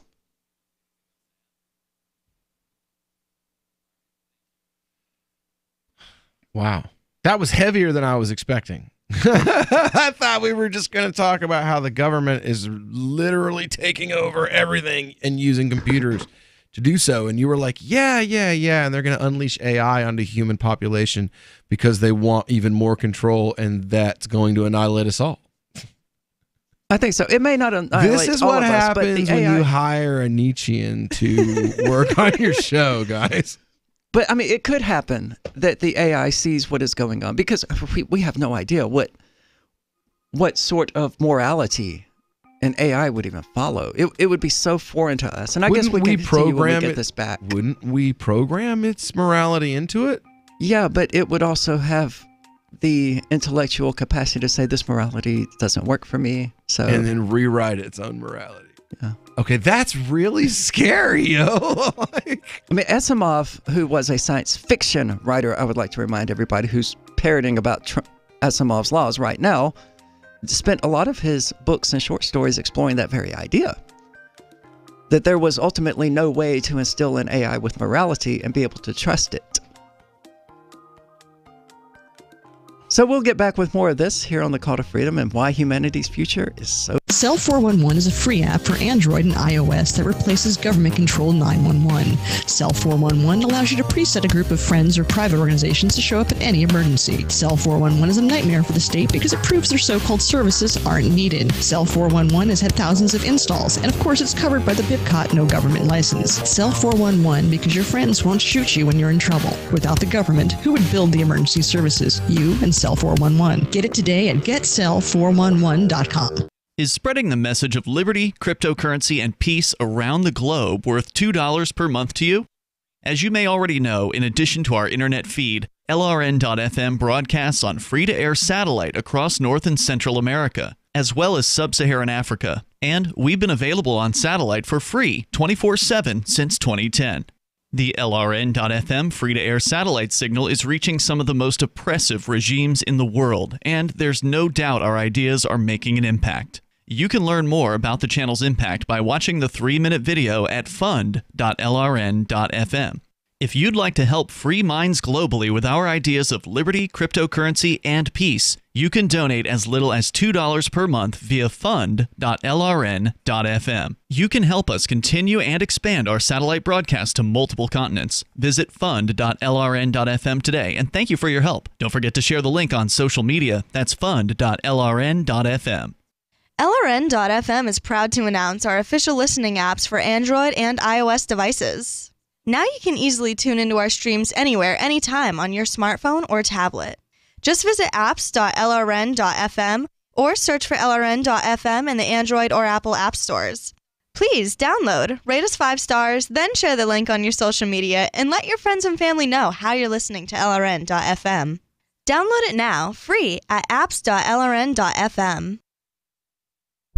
We've all heard about blockchain assets like Dogecoin, Ether, and Ripple. Bitcoin isn't the only player in the blockchain game any longer. And for those of us wondering how to get our hands on these digital assets, finally, there's a solution. Shapeshift.io allows you to buy and sell between your digital assets and Bitcoin instantly between your own digital wallets. I've used it with ease. Shapeshift.io. There's no account or email address needed. You send them the crypto you want to sell. They send back the crypto you want to buy. It's that easy. Shapeshift.io. There are lots of ways to listen to Free Talk Live. Our podcast has been around since podcasts began, and now the FTL feed is loaded with content besides our full show archives. Did you know that we make it easy for you to customize your podcast subscriptions? We have different feeds, one that includes only our full shows, one with just the Daily Digest, and one with just the Edgington Post. You decide what you listen to. It's quick and easy to customize your feeds at feeds.freetalklive.com. That's feeds.freetalklive.com. I've been told no in many different ways. I give you an order and you're going to obey it. George, you can go this way. You can't do that and you have to leave here. You cannot bring signs into the rally. Walk with me. Well, I'm comfortable here, actually. Whoa, whoa. Hey. Who do you think you are? Excuse me. There is no video and audio allowed in this office. No, I have work today. You ain't going to make it. Wait on the counter. Now. Wait a minute. Whoa. Hey! Oh my God! Unbelievable! Why are you running from me? Because you're scared me. You What am I being detained for? You're being served. What is this? You're being served. What is this? Bureaucrats have a funny way of telling people no. That's the sound of the men working on the chain. Derek J's Victimless Crime Spree. Watch it for free and order the Director's Cut DVD at victimlesscrimespree.com. What's up next? Visit the Liberty Radio Network program guide to find out at shows.lrn.fm. That's shows.lrn.fm. You are listening to the Call to Freedom live on LRN.FM. تستمعون إلى نداء للحرية مباشرة على LRN.FM.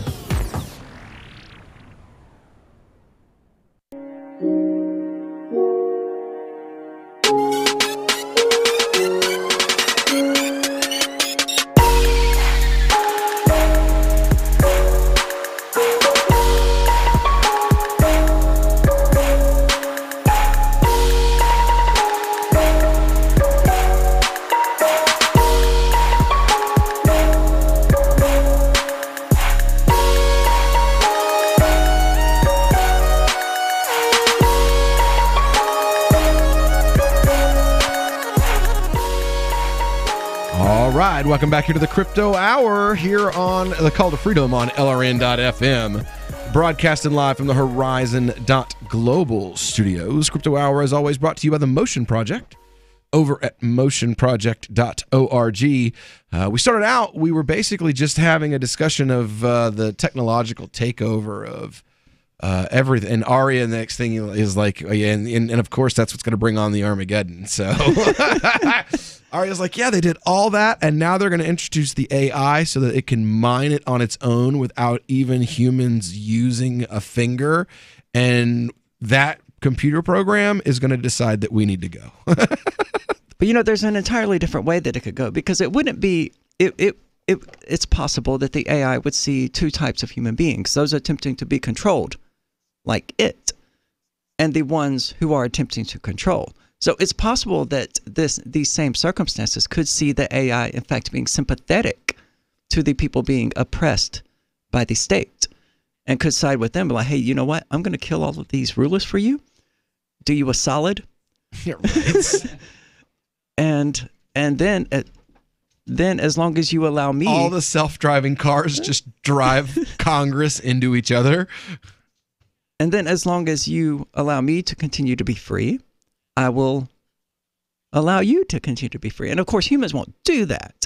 At that point, we'll go, well, we have this great big AI here. Let's utilize it. Let's control it.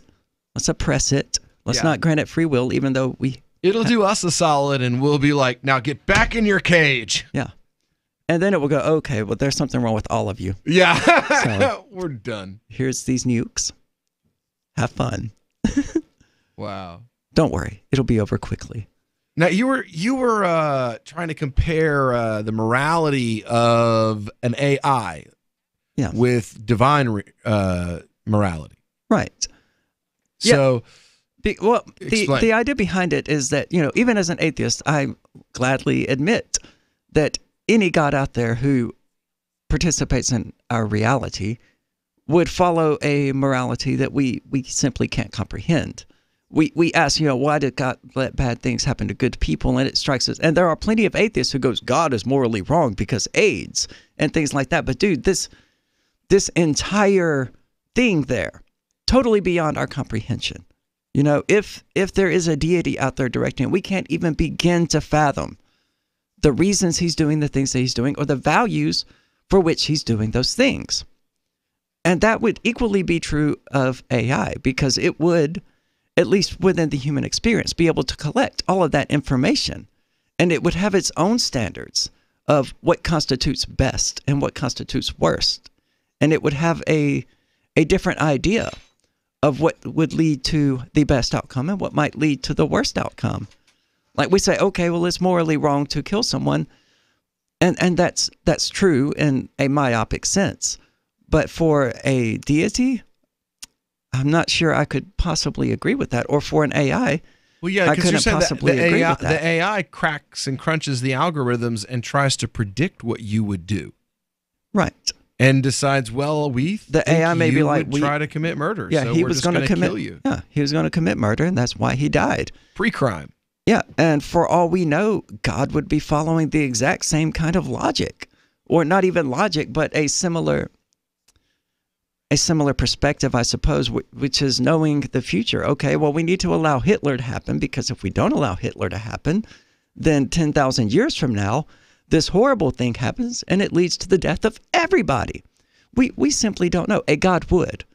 And an AI, while it wouldn't know, it would be able to make such predictions and be reasonably accurate with those predictions simply because it has access to all of that information.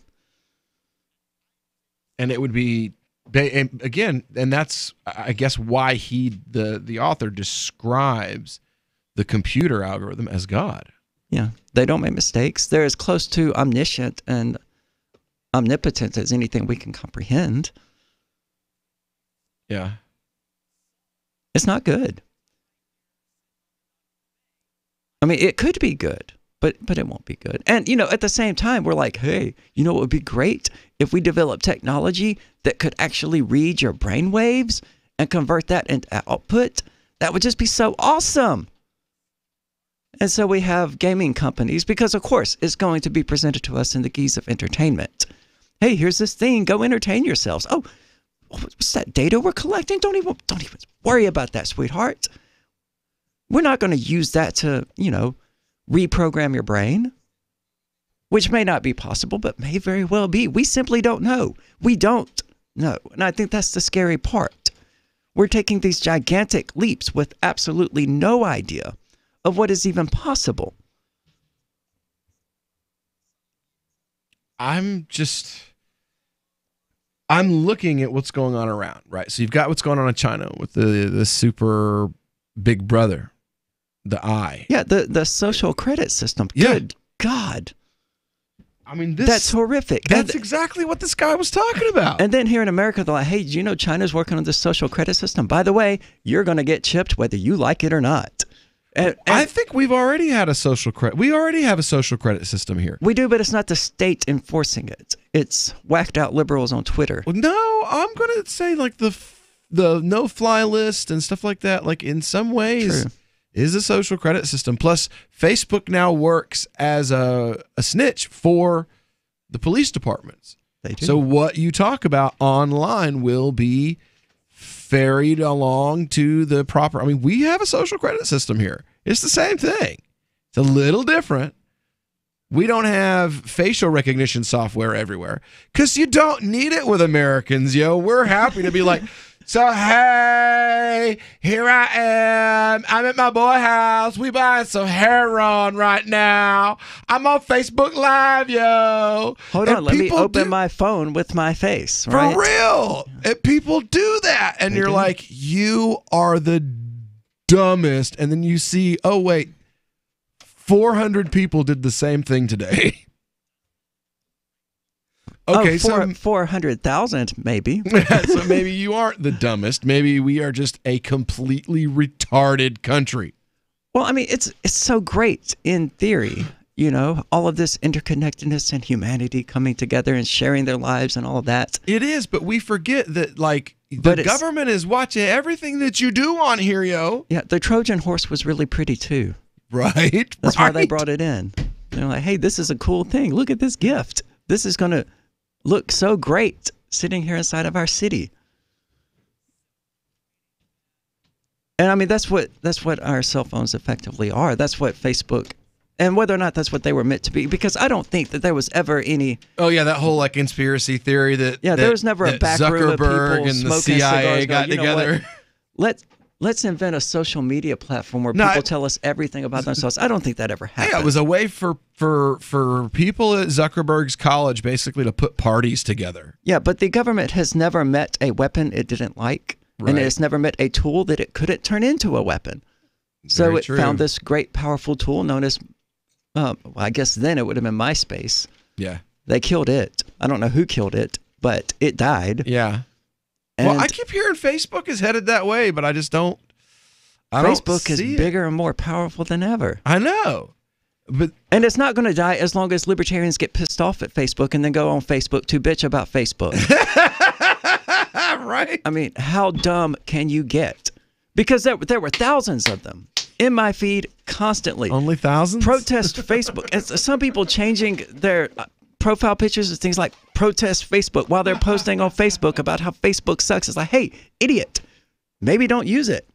You know? For real, yo. I use it, but I'm also not on there bitching about Facebook, so. Very true. I'm aware of what Facebook is, and I'm just like. It used to be a useful tool. Yeah. Until they decided to monetize it.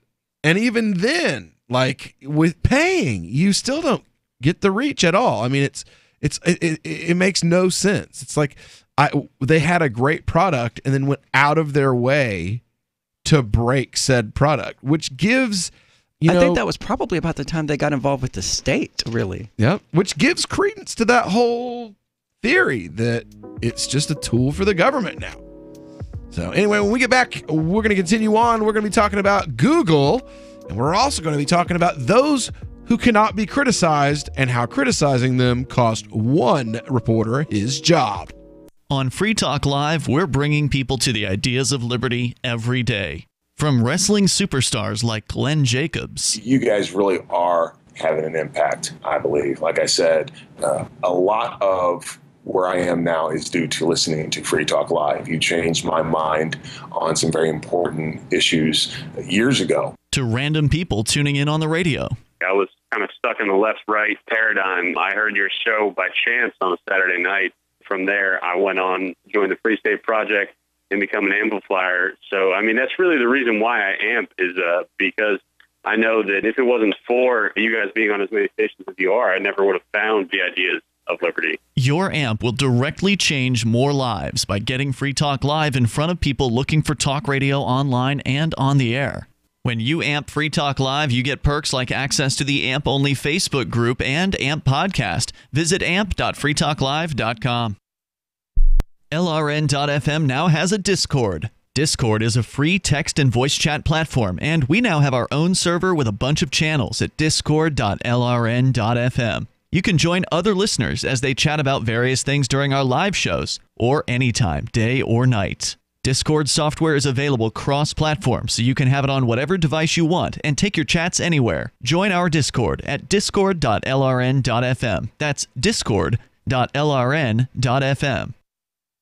When you hear the word lobbyist, you probably think about greedy corporations, but not all lobbyists are the same. Some are fighting for the freedoms you hold dear. Liberty Lobby LLC is doing just that in New Hampshire, working hard to represent you, not some special interest group. You can help by going to libertylobby.info, where your contribution will give us the tools we need to ensure that your voice is heard. Visit libertylobby.info today to find out more.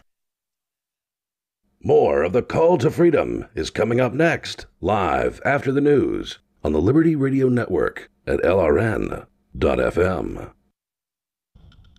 From Keene in the Shire, the Liberty Media capital of the world, this is Daryl W. Perry, host of FPP Radio News for Friday, November 30th, 2018. Silver is trading at $14.26 per ounce. Gold is valued at $1,222 per ounce. Zen is trading at $6, and the average price of Bitcoin is $4,028. Antiwar.com reports many senators are expressing growing anger at the administration's not being forthcoming on the murder of Jamal Khashoggi, and in particular the intelligence tying the murder to the Saudi crown prince. This became a major problem on Wednesday when a closed-door briefing was held on the matter. The details of the briefing were classified, but the only two attendees from the administration were Secretary of Defense James Mattis and Secretary of State Mike Pompeo. Neither appears to have had much insight on the matter, and both claim to lack any smoking gun intelligence, which is where it would be nice for an intelligence official to chime in, but CIA Director Gina Haspel did not attend the meeting, meaning the CIA assessment of the murder was not a topic of discussion. Some senators say they are particularly angry at her absence and view it as a cover-up attempt. That anger might be justified, as according to several senators during the briefing, Mattis and Pompeo confirmed that the White House directly blocked Haspel from attending. The CIA assessment reportedly concluded with high confidence that the Crown Prince was behind the murder, and Haspel is one of the few administration officials said to have heard the audio of Khashoggi's murder, something many seem to be going out of their way to avoid. Zencash has changed their name to Horizon to better represent their transition from a cryptocurrency to a pioneering platform that protects consumer data. They're working towards the day when anyone will be able to build privacy-based applications on the Horizon platform and generate income from them. This will allow Horizon to bring thousands of real-life services to the community. Services that provide freedom, utility, and privacy. HORIZEN.global. UPI reports after debate on the matter that lasted for decades, Los Angeles lawmakers have voted to decriminalize street vending ahead of a similar state law that kicks in next year. Though street vending has been illegal for years, the city has done little to stop it. About 20,000 vendors operate freely in the city, and many are immigrants, according to KNBC TV. Los Angeles was believed to be the last major city to outlaw the practice until the city council voted unanimously in favor of the changes on Wednesday. The city moved to decriminalize vending, fearing the Trump administration's immigration policies might put some vendors at risk of deportation. However, they could still be ticketed and/or fined. Business groups have pushed for new regulations, arguing areas like the Hollywood Walk of Fame are too congested to accommodate vendors safely. Under the new rules, vendors would still be barred around busy areas like the Walk of Fame, Universal Studios, Dodger Stadium, and the Hollywood Bowl during major events. Debate has endured for years on the issue, with concerns about where and how vending should be allowed, blocked sidewalks, garbage, and business-related matters. City lawmakers were still trying to solve the problem when legislators passed a new state law that bars cities from restricting vendors unless there are objective health, safety, or welfare concerns. That law takes effect in January. For the most part, vendors applauded Wednesday's decision. Born into a devastating world and raised among the crowd, the Cloudwalker assumes a new identity and begins the unrelenting quest for truth. In this epic journey, he discovers dark secrets about aspects of his previous life that he once trusted. Through the Journal of the Cloudwalker, he shares both the traumatic hardships and the eternal beauties of his experiences. Dear Society by the Cloudwalker is available from Amazon.com and all major bookstores. Reuters reports the U.S. Army is investing millions of dollars in experimental exoskeleton technology to make soldiers stronger and more resilient in what experts say is part of a broader push into advanced gear to equip a new generation of super soldiers. The technology is being developed by Lockheed Martin with a license from Canada-based BTEMIA, which first developed the exoskeletons to help people with mobility difficulties stemming from medical ailments like multiple sclerosis and severe osteoarthritis. Worn over a pair of pants, the battery-operated exoskeleton uses a suite of sensors, artificial intelligence, and other technology to aid natural movement. For the U.S. military, the appeal of such technology is clear. Soldiers now deploy into war zones bogged down by heavy but critical gear like body armor, night vision goggles, and advanced radios. Altogether, that can weigh anywhere from 90 to 140 pounds when the recommended limit is 50 pounds. Lockheed Martin said on Thursday it won a $6.9 million award from the U.S. Army Natick Soldier Research, Development, and Engineering Center to research and develop the exoskeleton called Onyx under a 2-year sole source agreement. This has been FPP Radio News. Online at fppradio.com. Big tech news this week as Microsoft has unveiled its new generation Xbox One. Designers say the console's revolutionary new voice command feature makes it easier than ever for the Xbox to control its users. According to Microsoft spokesman Don Matrick, quote, "The Xbox One is programmed with a host of simple voice commands that you will respond to instantly. In addition to phrases like jump, shoot, and insert game disc, users will also understand more complicated instructions like download Call of Duty Update or come into the room and turn on Xbox." The Xbox One tells us what games to play, what music to listen to, what shows to watch. Watch TV. And with that simple command, I'm watching live TV. The new Xbox's high-tech sensors can also detect your expression and tell when you're looking away from the television. Andy, look back at the TV. Microsoft says the new Xbox can also command you using your smartphone or tablet. TechBuzz is raving, quote, "It's the immersive obedience experience we've been waiting for." This is the Onion News Network.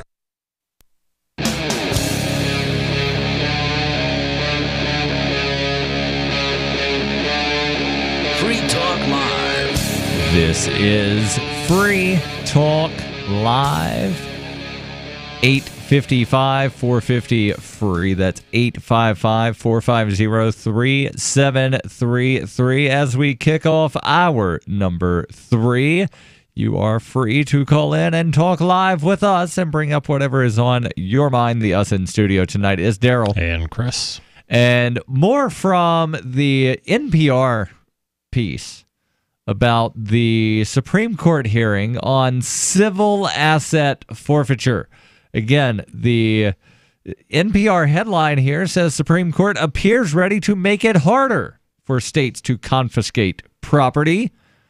Again, this through the use of civil asset forfeiture, not criminal asset forfeiture. And I'm reminded, before we get back into the article, I'm reminded of a bill from a couple of years ago in the New Hampshire legislature that would have prohibited civil asset forfeiture in all cases.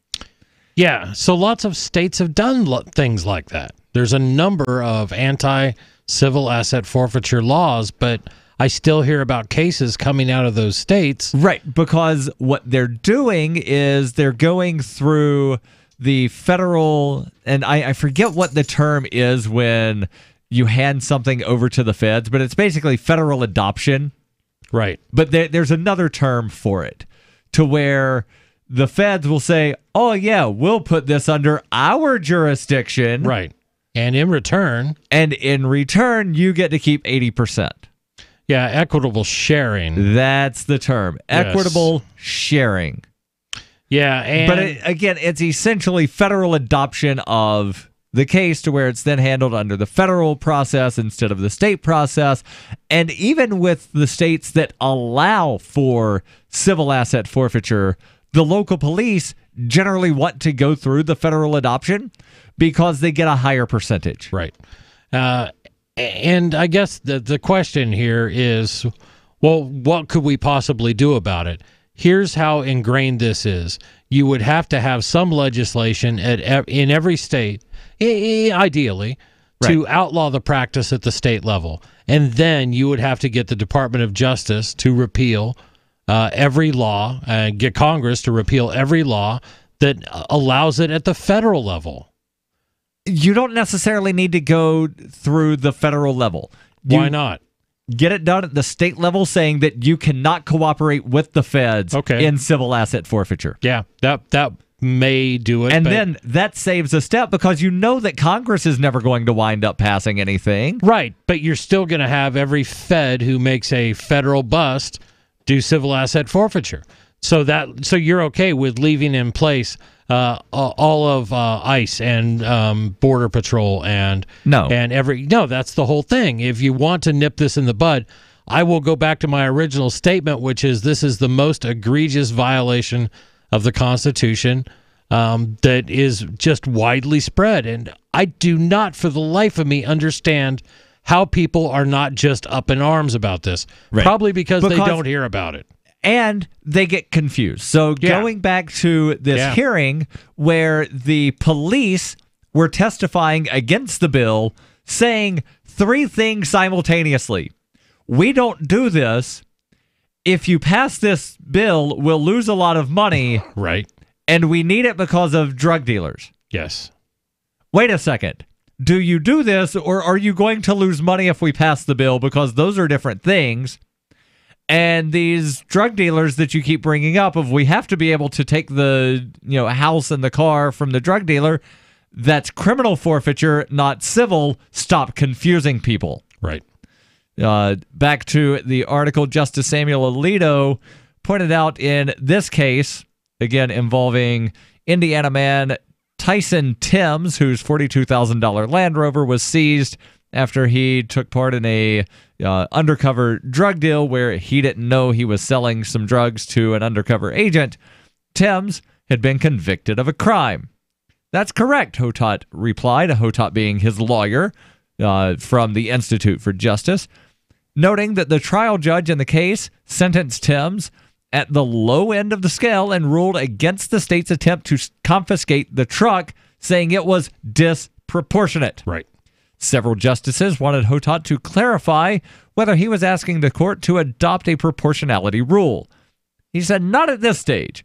All we're asking is that the court overrule the Indiana Supreme Court and declare that the Constitution's ban on excessive fines applies to the states, not just to the federal government. That, he said, would give the lower courts the opportunity to work out what standards to apply. Roberts opined that may be like asking the court to buy a pig in the poke. You say, don't worry what it means, just incorporate it to apply to the states, and then figure it out later. Man, that just sort of sums up government. Yeah. So we're just going to do this. We're just going to declare that everybody gets free health care, and we'll figure out what that means later on. Right. So a lot of people, and I don't often wind up, going to bat for politicians, but a lot of people like to give Nancy Pelosi a hard time when she said, we have to pass it to find out what is in it. Yes, I was one of those people.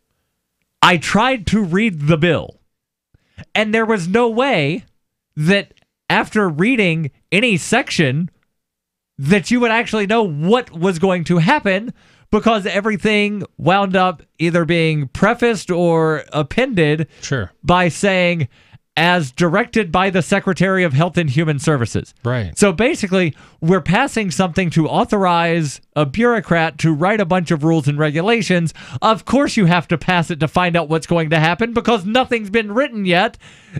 Well, maybe something's been written and given to the secretary of, here's what you'll wind up saying after they wind up passing it, but it's not actually in the statute that's getting passed. You know what I can't find in the Constitution? I keep digging through it. Maybe I'm missing it.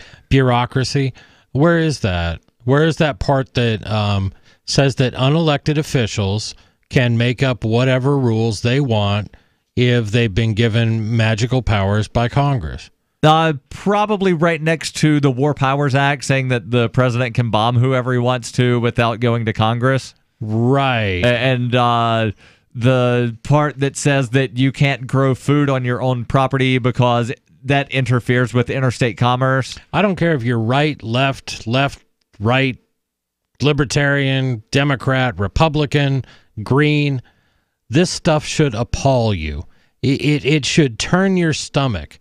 And this isn't about rich and poor. This isn't about anything else. This is about a country that no longer resembles in any way, shape, or form the rules that were laid out for it to follow at all. It's just not there. This applies to almost everything in our life. Virtually everything in our life is regulated somehow by bureaucracies, not by our representatives. Yeah. The system does not work. It is not working. That's one of the reasons that I support what Downsize DC is trying to do. Right. One of the things that they have is the Write the Laws Act that would require that Congress actually write everything that's going to have the force of law. But they also have the Read the Bills Act that would require Congress to actually read all legislation before they voted on it. God, you're talking they also crazy support talk. the One Subject at a Time Act that would require every piece of legislation to deal with only one thing. That way you're not going to have protect our ports from overseas gambling legislation. Slid and if you into a think that I'm healthcare. making that up, Right.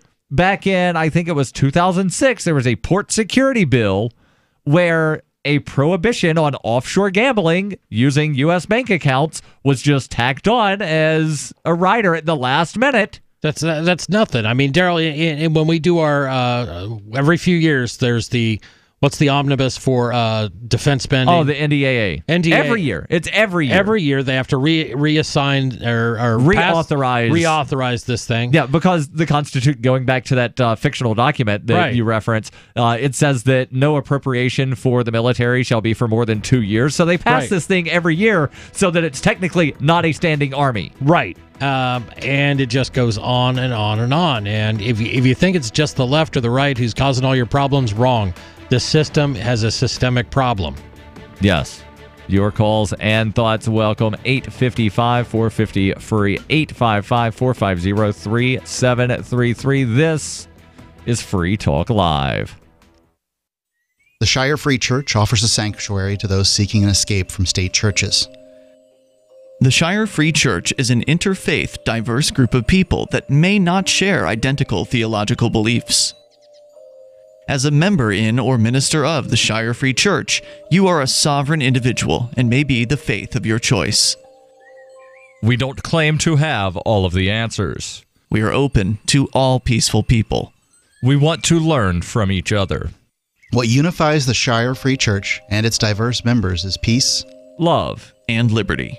There are many paths to God, one for every individual. The Shire Free Church does not define a specific path beyond those parameters that must be your foundation. Peace as your way. Love as your guide. And liberty as your light. Learn more at church.shiresociety.com. That's church.shiresociety.com. Are you tired of your taxes funding endless occupations around the world? Antiwar.com is run by people who understand that wars abroad become wars at home, wars on our freedoms. Antiwar.com is dedicated to bringing you the latest in news, views, interviews, and reviews from the top movers and shakers in the anti-occupation movement. Antiwar.com has it all, from thorough foreign policy analysis to interviews with whistleblowers who used to run the military-industrial complex. Anti-war, pro-free market. That's antiwar.com. The LRN.FM social media channels have been revamped. We've eliminated Facebook and focused on other platforms like Twitter and Mastodon, the decentralized alternative to Twitter. On our accounts, you'll find posts from multiple LRN.FM show hosts together in one place. Follow us on Twitter at twitter.lrn.fm, or better yet, move to the decentralized Mastodon social media platform at toot.lrn.fm, toot.lrn.fm. I think you'll like it. Why did you move to the Shire? I moved here to the Shire because there's other people around who take liberty just as seriously as I do. I moved to the Shire because I saw videos of people challenging authority and thought that I could get support myself. It called to me, like, do this, right now. I wanted to be around people like me who got it, and once I got here, I knew there was nowhere else that I wanted to be. I've always wanted to change the world, so I moved to the Shire to join people who were actually working towards doing the same thing. The people here are awesome, loving, and positive. It was for the adventure and for the feeling of something important is happening here, and I just wanted to come to sort of be part of that. Visit shiresociety.com to read and sign the Shire Society Declaration and learn the reasons why, if you love liberty, you should immigrate to the Shire. Plus, connect with others via the forum at shiresociety.com. That's shiresociety.com.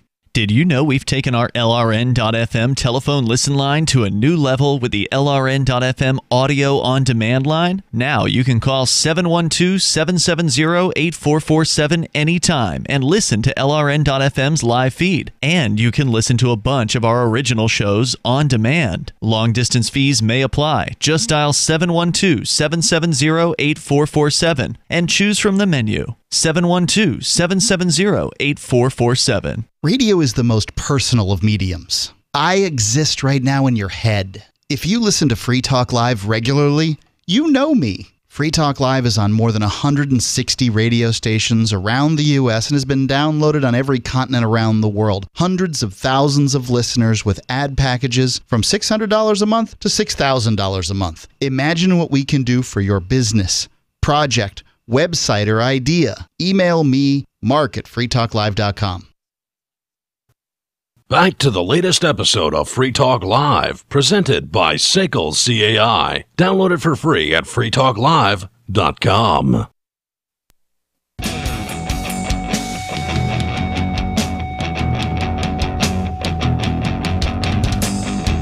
This is Free Talk Live. 855-450-FREE. That's 855-450-3733. There's more about civil asset forfeiture that we'll get into in just a moment. But first, want to make sure that you know about the latest partnership that Bitcoin.com has entered into, this time with the gift card specialist at eGifter. With many of the world's leading brands on their roster, it's now easier than ever to get the gift cards of your favorite brands with Bitcoin Cash, BCH. To get started, just follow these simple steps. Visit giftcards.bitcoin.com. Pick the gift card you want. Be sure to check that the gift card you purchase is available in your country. Follow the instructions on screen and make your payments using Bitcoin Cash. Sit tight and the card will be delivered to you. That's giftcards.bitcoin.com. Again, hundreds to choose from, including name brands like Applebee's, Domino's, Home Depot, Uber, Hotels.com, Nike, and many, many more. Giftcards.bitcoin.com. So a little bit more from the NPR article here about the Supreme Court hearing just a couple of days ago about civil asset forfeiture. And Chris, you actually pulled up a list of some of the more egregious cases of civil asset forfeiture that we can probably get into. Again, the specifics of this case before the U.S. Supreme Court. And I'm probably one of the few people that likes to know what are the specifics of a case before the court, because everybody else, they'll talk about like, here's the broad ramifications. Well, what was the specific thing that the court was hearing? Yeah. No, I agree with that, Daryl. And in this case, there was an Indiana man, Tyson Timms, who had taken part in an undercover bust of selling some drugs, in this case specifically heroin. And after he made that sell, his $42,000 Land Rover was seized by police. And he said on Wednesday that he wasn't sure what his SUV would be worth today, even if he did get it back. But not having a car has been a problem for him and his aunt, who he lives with in the town of Marion, Indiana. He now is clean and has a job as a machinist about 35 miles away. He's only able to get to work because his aunt lets him use his car. He says, I've been lucky. Most people don't have an Aunt Wendy. She's on dialysis 3 days a week, and because I have to use her car to get to work so we can pay bills, she has to take the bus to get to and from dialysis. Unreal. Yeah. A couple things at this other article, and the article is on the same thing. USA's headline reads forfeiture, forfeit a $42,000 Land Rover for a minor drug offense. Supreme Court appears skeptical of state punishments. But before you get into that, I just want to reiterate one thing that the Solicitor General for the state of Indiana said when asked the question by Justice Stephen Breyer about the limits of civil asset forfeiture. Could the state seize a Bugatti, a Mercedes, or a special Ferrari, or even a jalopy if the driver was speeding 5 miles an hour over the limit? The Solicitor General said the answer is yes. So if you think that they're only using this, or that they could only ever use this against those big, bad, mean, really, really bad criminals, no. You jaywalked and then got in your car. Right. They could seize stuff from you. You were driving 5 miles over the speed limit. They could seize your car because the car was directly used in the commission of a crime. You ran a red light, seize the car. There's the book, 3 Felonies a Day. Right. Let's say that you wind up, and let's go over to Crime a Day on Twitter and just pick one of these random crimes. It's a federal offense to make a false statement in any manner within the jurisdiction of the federal government. Does that apply to politicians? Probably not. It's a federal crime to harass dusky gopher frogs wherever they may be found in the United States. So let's say that you're going out fishing, and while you're fishing, you come across some dusky gopher frogs, and you harass them. You then catch the fish, and you go down to the farmer's market, and you sell the fish, and then you buy something. Right. With the money that you got from selling those fish, you now have purchased something with proceeds from criminal activity because you harassed some gopher frogs. And you could lose your car because you said you had to go, you were fishing. I assume that you drove. Yeah. Right. You used the car in the commission of a crime. Your fishing pole, whatever you bought with the proceeds, well, they're not going to. That could be seized. They're not going to seize a fishing pole, Daryl. They're not going to seize something that's worth $10. They're going to seize. They might not. They're going to seize. They could. They could. But what's worse is they'll seize your car. Yeah. There was a guy in Pennsylvania that had a bunch of bottles of wine seized because he had violated some goofy statute that, like, nobody had ever heard of before. And then there was the federal case of United States government v. I think it was like 416 bottles of wine. Yeah. And here's some more examples of just ridiculous, grossly disproportionate seizures. Okay? A Georgia man was sentenced to pay $360 a month while on probation for stealing a $2 can of beer. $360 monthly, which means it went on for more than 1 month. Is that proportional? No. A Missouri couple racked up $180,000 in fines for lacking turf grass in their yard. They didn't have the right kind of grass. So is it proportional to fine them $180,000? This was one of those hippie couples that had a garden, wasn't it? Probably. A Michigan man who underpaid his 2011 property tax by $8.41 had his property auctioned off for $24,500. God knows what the actual property was worth. A Colorado man was fined $678 and racked up $1,680 more in collections fees for violating an open container law and driving without proof of insurance. A Florida homeowner who did not register a burglar alarm with the local government accrued $75 daily fines, resulting in a $115,625 lien on his property. Is that proportionate? Hold on. I'm still baffled by this, and I know that you told me off the air that where we live, there's an ordinance that businesses are required. This was a guy that put one in his house. Yeah, this is a homeowner. And what they do, what they'll use as the excuse is, well, you have to register us because we don't want to have lots of false alarms. We don't want the police called a lot, so we want to, know where all these burglar alarms are at. Well, yeah, you want to know the address so you can send them a bill. Sorry, that's what's going on. Your calls and thoughts welcome. 855-450-FREE. That's 855-450-3733. This is Free Talk Live. So the protection of life, liberty, and property is what the Free State Project is all about. But it's an effort to move 20,000 people who understand. It's about demonstrating to the entire country that, yeah, we can have a free market, a truly free market. Making it just a freer, great place to live.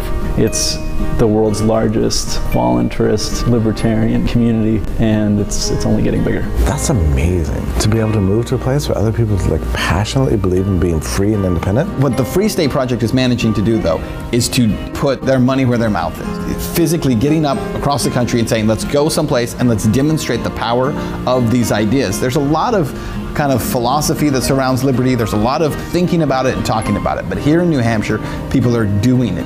101 Reasons Liberty Lives in New Hampshire, a documentary by Free State Project Early Movers. Watch it free at 101reasonsfilm.com. 101reasonsfilm.com. If you're David, a few well-chosen words can help level the playing field with Goliath. I'm Holland Cook from survivalspeech.com. Recently, I saw a Yellow Pages ad for an appliance repair company, and the headline read, "Why wait for Sears?" If you're going to the Yellow Pages, the Dead Sea Scrolls of advertising, you're ready to buy right now. So this is an attention-grabbing message. And how about the plumber whose radio ad says, "Call by noon Thursday, and we'll be there Saturday at no extra cost"? Smart guy. Most plumbing firms give their crew the weekend off. This one gives them Sunday and Monday off. In the words of a respected advertising executive, cut to the chase, make it quick, and tell me exactly what you can do for me, especially if you're looking for work. For more tips on critical communication skills for the way things are now, hit survivalspeech.com. I'm Holland Cook. This Your Family Today tip is brought to you by Juicy Juice, 100% juice, providing a full serving of fruit in every 4 ounces. Visit us at juicyjuice.com. When it comes to nutrition, kids need both fruits and vegetables every day to stay healthy and grow. For the ideal mix, your kid should have at least 1.5 cups of any veggie or 100% veggie juice, and 1 cup of any fruit or 100% fruit juice a day. For more tips like these, visit us at parenthood.com/yourfamilytoday.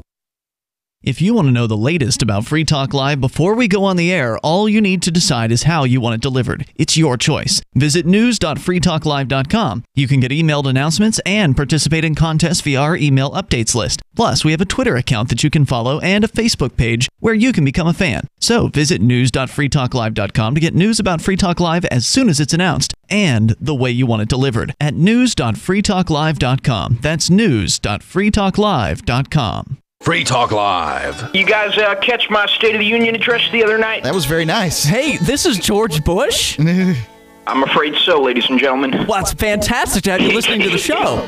I wanted to run some new ideas I had past you guys. Okay, cool. We'll be your sounding board there, Prez. Ice Cream Day. I love Ice Cream Day. It's awesome. We should have Ice Cream Month and different flavors, just like Baskin-Robbins. Every Friday, Americans get free ice cream. Now, I don't know about that. Now, wait a minute. From where, George? Ice Cream Angel's going to bring it down? Yeah. What about this one, guys? Everybody gets a pony in America. It's very Texan. Presidents have a habit of just getting up and saying what sounds good, and then you don't do anything about it. I mean, really, you're not going to do anything. We all know that. Well, most presidents don't do some of the things they promise. I promise not to do all of those things. Awesome. Free Talk Live, 7 nights a week from 7 to 10 Eastern, live on the Liberty Radio Network at LRN.FM. This is the most recent episode of Free Talk Live, presented by SACL CAI. Get interactive at freetalklive.com.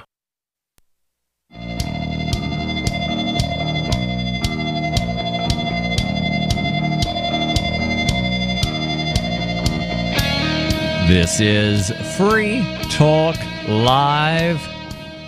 855-450-FREE. That's 855-450-3733. In studio tonight, it's Daryl. And Chris.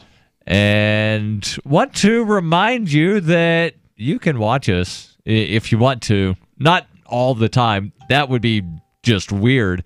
But when we're live in the studio, you can do that on the twitch.lrn.fm. And it's not just Free Talk Live that is available on Twitch. There are other shows that happen in these studios. Those are available. Sometimes there are Twitch-only after shows. Those, as the name would imply, available on Twitch. And then sometimes people download from Twitch and then upload to Pornhub. They did that with the first one. That was kind of weird. That is kind of weird. But you can, again, watch us over at twitch.lrn.fm. And we've been talking about the criminal injustice system. Specifically about this asset forfeiture case that is pending before the U.S. Supreme Court. And, well, I found a somewhat related case. Not related to asset forfeiture, but related to the horrible criminal injustice system. This from Reason.com. a longer piece, so we probably will not be able to get through the entire thing, but I will post links on the social medias. And this is about 3 strike laws that are sending people to die in federal prisons. In 2014, the article begins, 26-year-old Tennessee resident Chris Young was sentenced to life in federal prison for a drug offense. The judge, in his case, had no choice but to send him to die behind bars under an obscure 3 strikes law for prior drug crimes after prosecutors filed what's known as an 851 notice. The filing, known for the section of U.S. Code from which it's derived, was originally intended to give prosecutors leeway to avoid some of the harshest mandatory minimums on the books. But as the drug war expanded, the threat of an 851 filing became a prosecutorial bullying tactic used to dissuade defendants from exercising their constitutional rights to a jury trial. It also tied the hands of judges, taking away any discretion they have over sentencing, and has sent hundreds of drug offenders to prison for life. It's always disgusted me. I mean, you kind of get it. It's like, okay, this guy's obviously a career criminal, so he's committed 3 murders, or he's killed one person this way, he's killed another person, he raped a woman. It's not that. No. These are people that, in most cases, probably had an amount of drugs that was deemed intent to distribute. Right. There's not even, necessarily the requirement that they were attempting to distribute. Right. It's just intent to distribute. Oh, you had it in small little bags. Yeah. Intent to distribute. Oh, you had a lot in one big bag. Intent to distribute. Right. You had bags with various amounts in them. Obviously, intent to distribute. Reason says Congress may take up reform soon, but only if tough on crime conservative senators and President Trump's new acting attorney general don't scuttle the legislation. Young has since become the poster child for criminal justice reforms that would limit the length of those sentencing enhancements. And one of the strongest supporters is Kevin Sharp, the judge who was forced to sentence him to death behind bars. Sharp dealt with a lot of drugs and gun cases as a U.S. District Court judge in Tennessee, and Chris Young's case was in many ways not unusual. Young was a peripheral figure in the bust of large drug rings, yet even though he was facing serious charges of cocaine trafficking, he rejected the plea deal that the federal prosecutors dangled in front of him. Prosecutors responded by filing an 851 against him using 2 prior low-level crack offenses that he'd been caught with when he was 18 and 19 years old. The combined weight of the drugs in his previous convictions amounted to 7.5 grams, roughly the weight of 3 pennies. Wow. In 2013, a jury found Young guilty of drug conspiracy and possession with intent to distribute more than 500 grams of cocaine, attempted possession with intent to sell within 1,000 feet of a school, and possession of a firearm in the furtherance of a drug crime. Because Young had at least 2 prior drug convictions, Sharp was bound by law to sentence the 26-year-old to life in federal prison. So this house all sounds like stuff that you would have under a Republican, like tough on crime president, right? Yeah. Wrong. So let's go through the history, at least with the states that have some sort of 3 strikes laws. The oldest one is a habitual felon statute, which New York has had since 1797. So that goes back a little while. The Federalist, right, who became the Republicans, if you believe the Republicans. Right. You had Maryland, which added a habitual felon statute. statute. Home of the gerrymander. 1975, home of Spiro Agnew during a lot of that, and very much a corrupt state. You had, and it's just sort of onesie-twosies. Texas had a 3 strikes with mandatory life sentence since 1952. And here's when it really picks up. California, 1980s?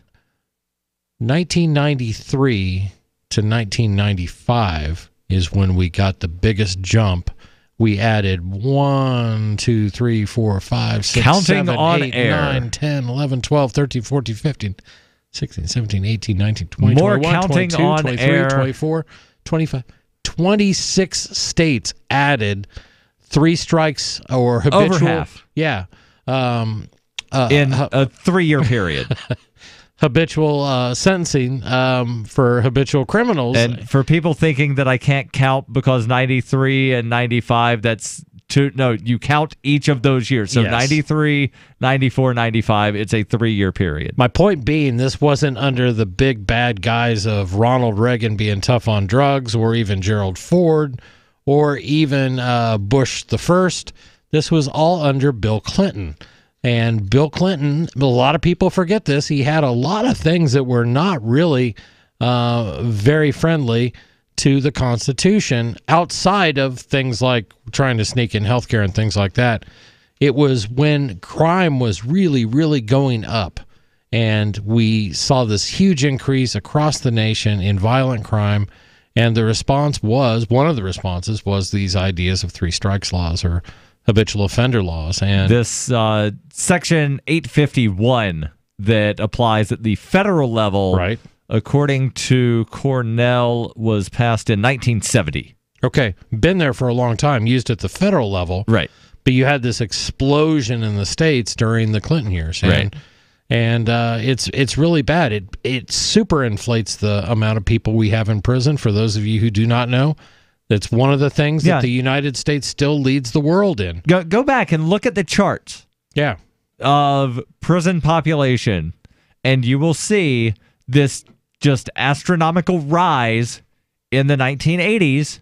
Yeah. With the introduction of mandatory minimum sentences at the federal level. Right. And then again, there's this 3 strikes thing that passed in 1970. It's going to take people a little bit of time to wind up getting that 3rd strike. Well, and it really took the states accepting this during the early Clinton years.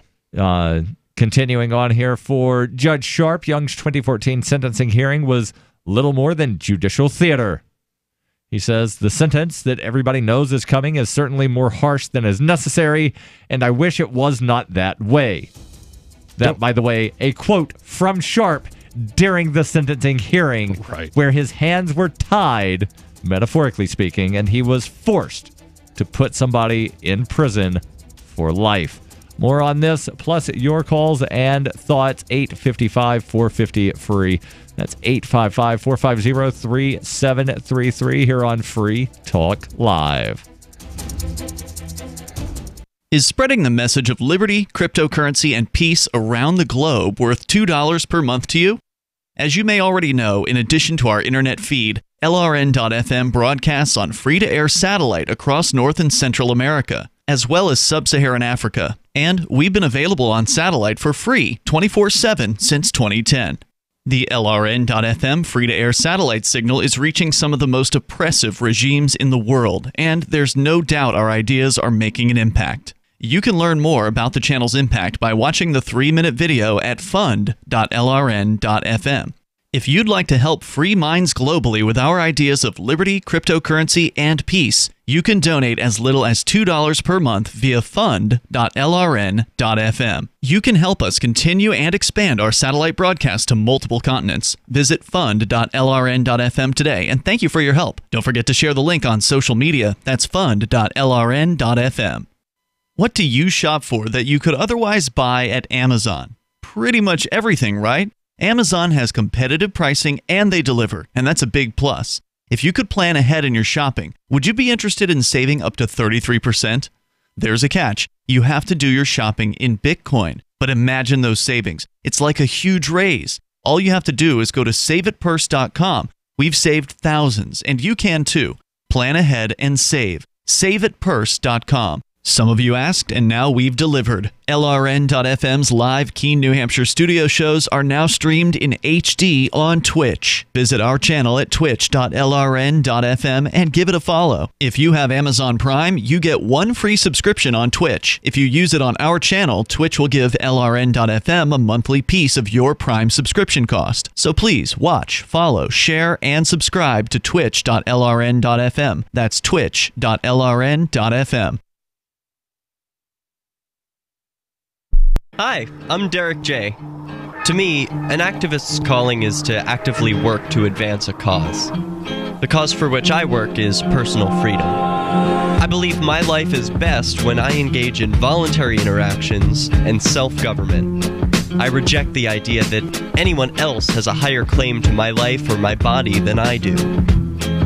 I see people who call themselves the government as a threat to my personal freedom. I realize you may feel differently, but my relationship with the people who call themselves the government is completely involuntary. If Starbucks used some of its money to drop bombs, I wouldn't shop there. So why would I support the American empire? The empire does not require my consent. Derek J's Victimless Crime Spree. Watch it for free and order the Director's Cut DVD at victimlesscrimespree.com. That's victimlesscrimespree.com.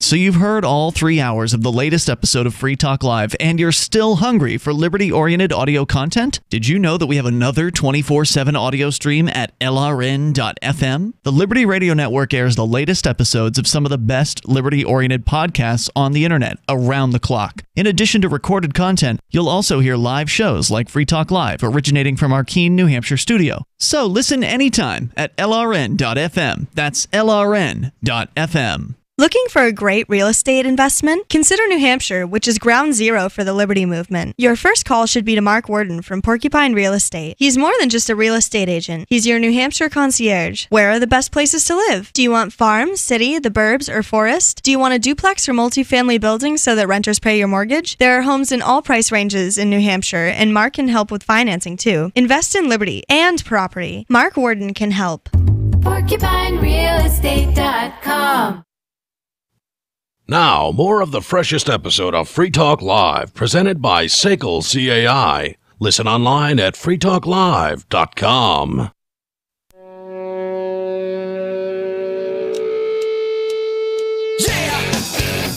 This is Free Talk Live. Possibly time for you and your thoughts if you call in now to 855-450-FREE. That's 855-450-3733.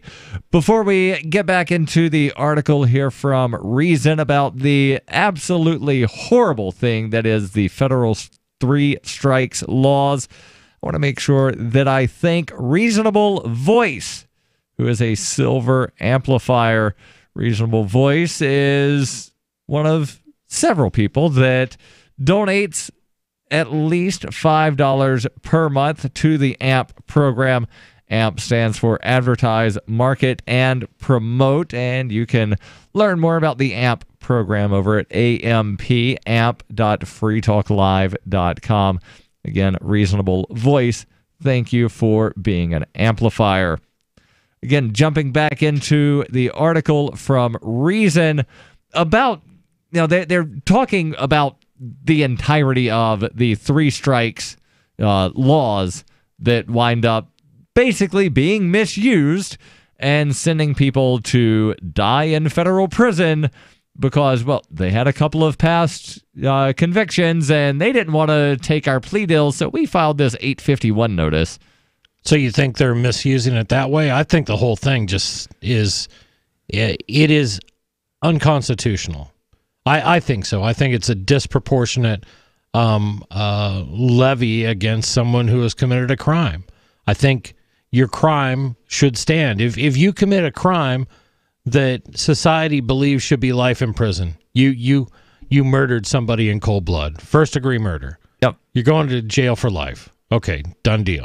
But this idea that you stole a car and then you sold some drugs and then you crossed a state line with, raw milk. Raw milk.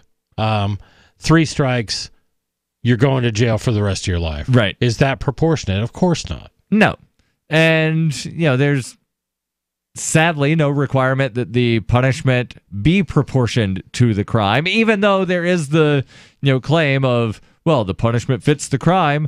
That's not a legal maxim that's written down anywhere. No, but that's just a thing that people say.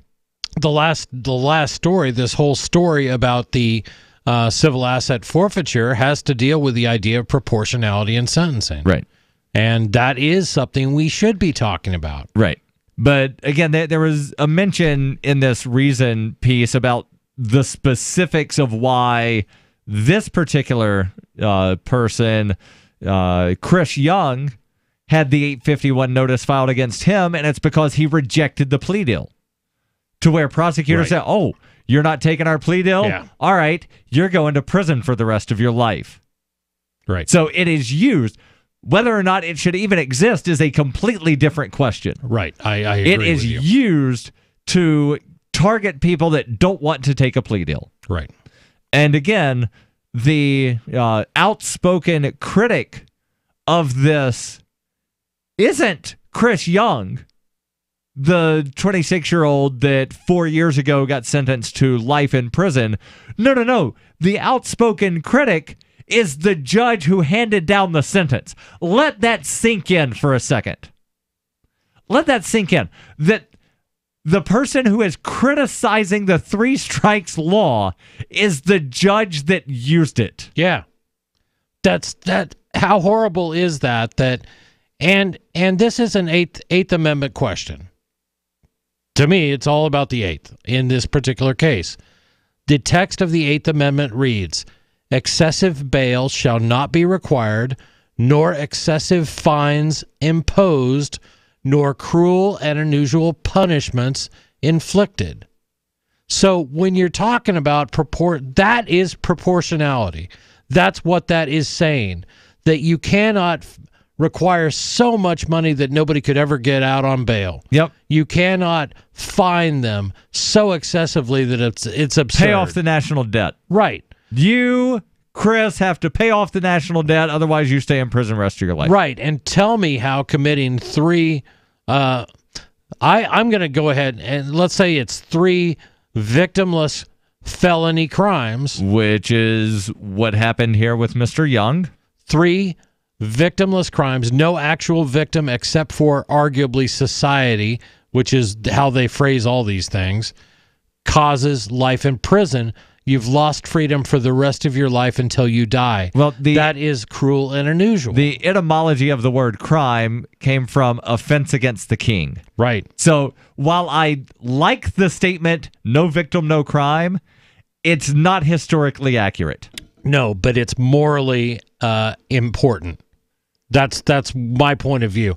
I do not see that when, quote unquote, society is the victim, then that is worthy of punishment. Right. That's a personal thing. Continuing on here, when Young had a chance to address the court, and I'm presuming this was after the judge handed down the sentence, where the judge said during the hearing, the sentence that everybody knows is coming is certainly more harsh than is necessary, and I wish it was not that way. Right.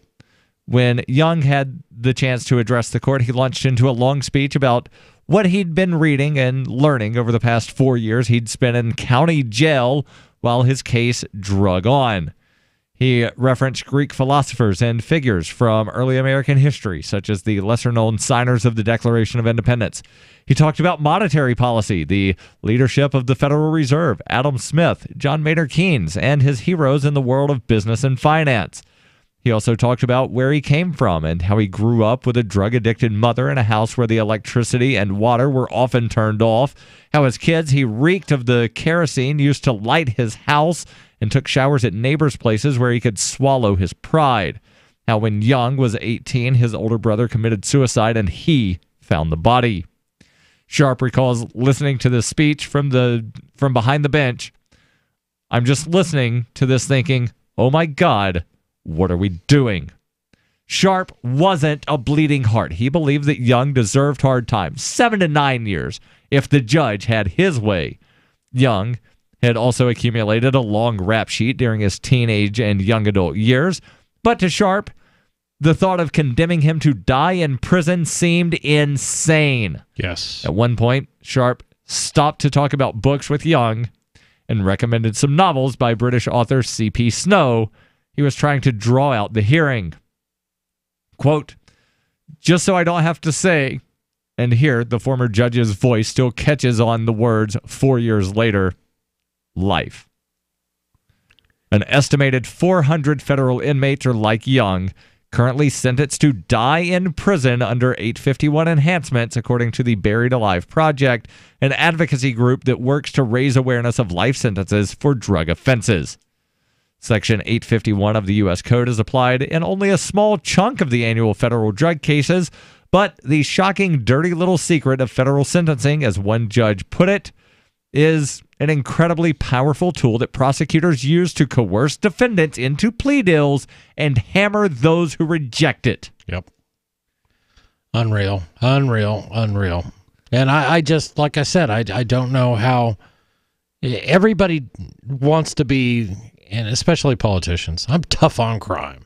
You know? Yeah. That's why in crime. states where, and there are pros and cons to electing judges, but there are statistics that show in states where judges are elected, harsher sentences are handed down in the year of the election. I don't doubt that.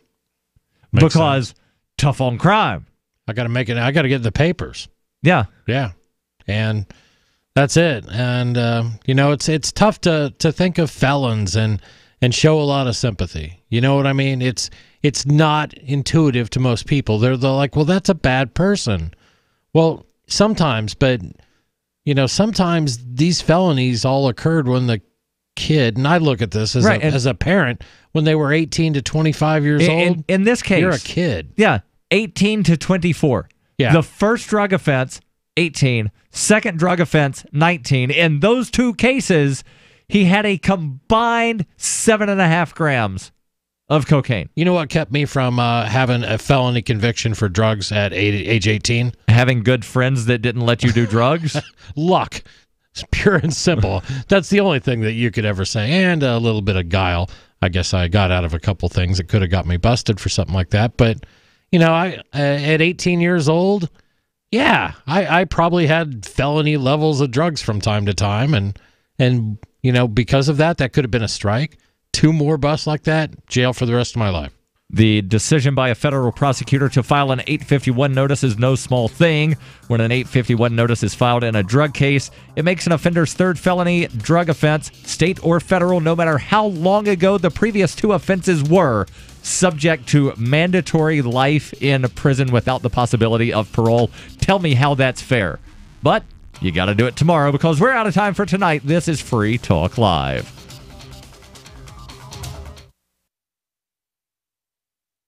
On Free Talk Live, we're bringing people to the ideas of liberty every day.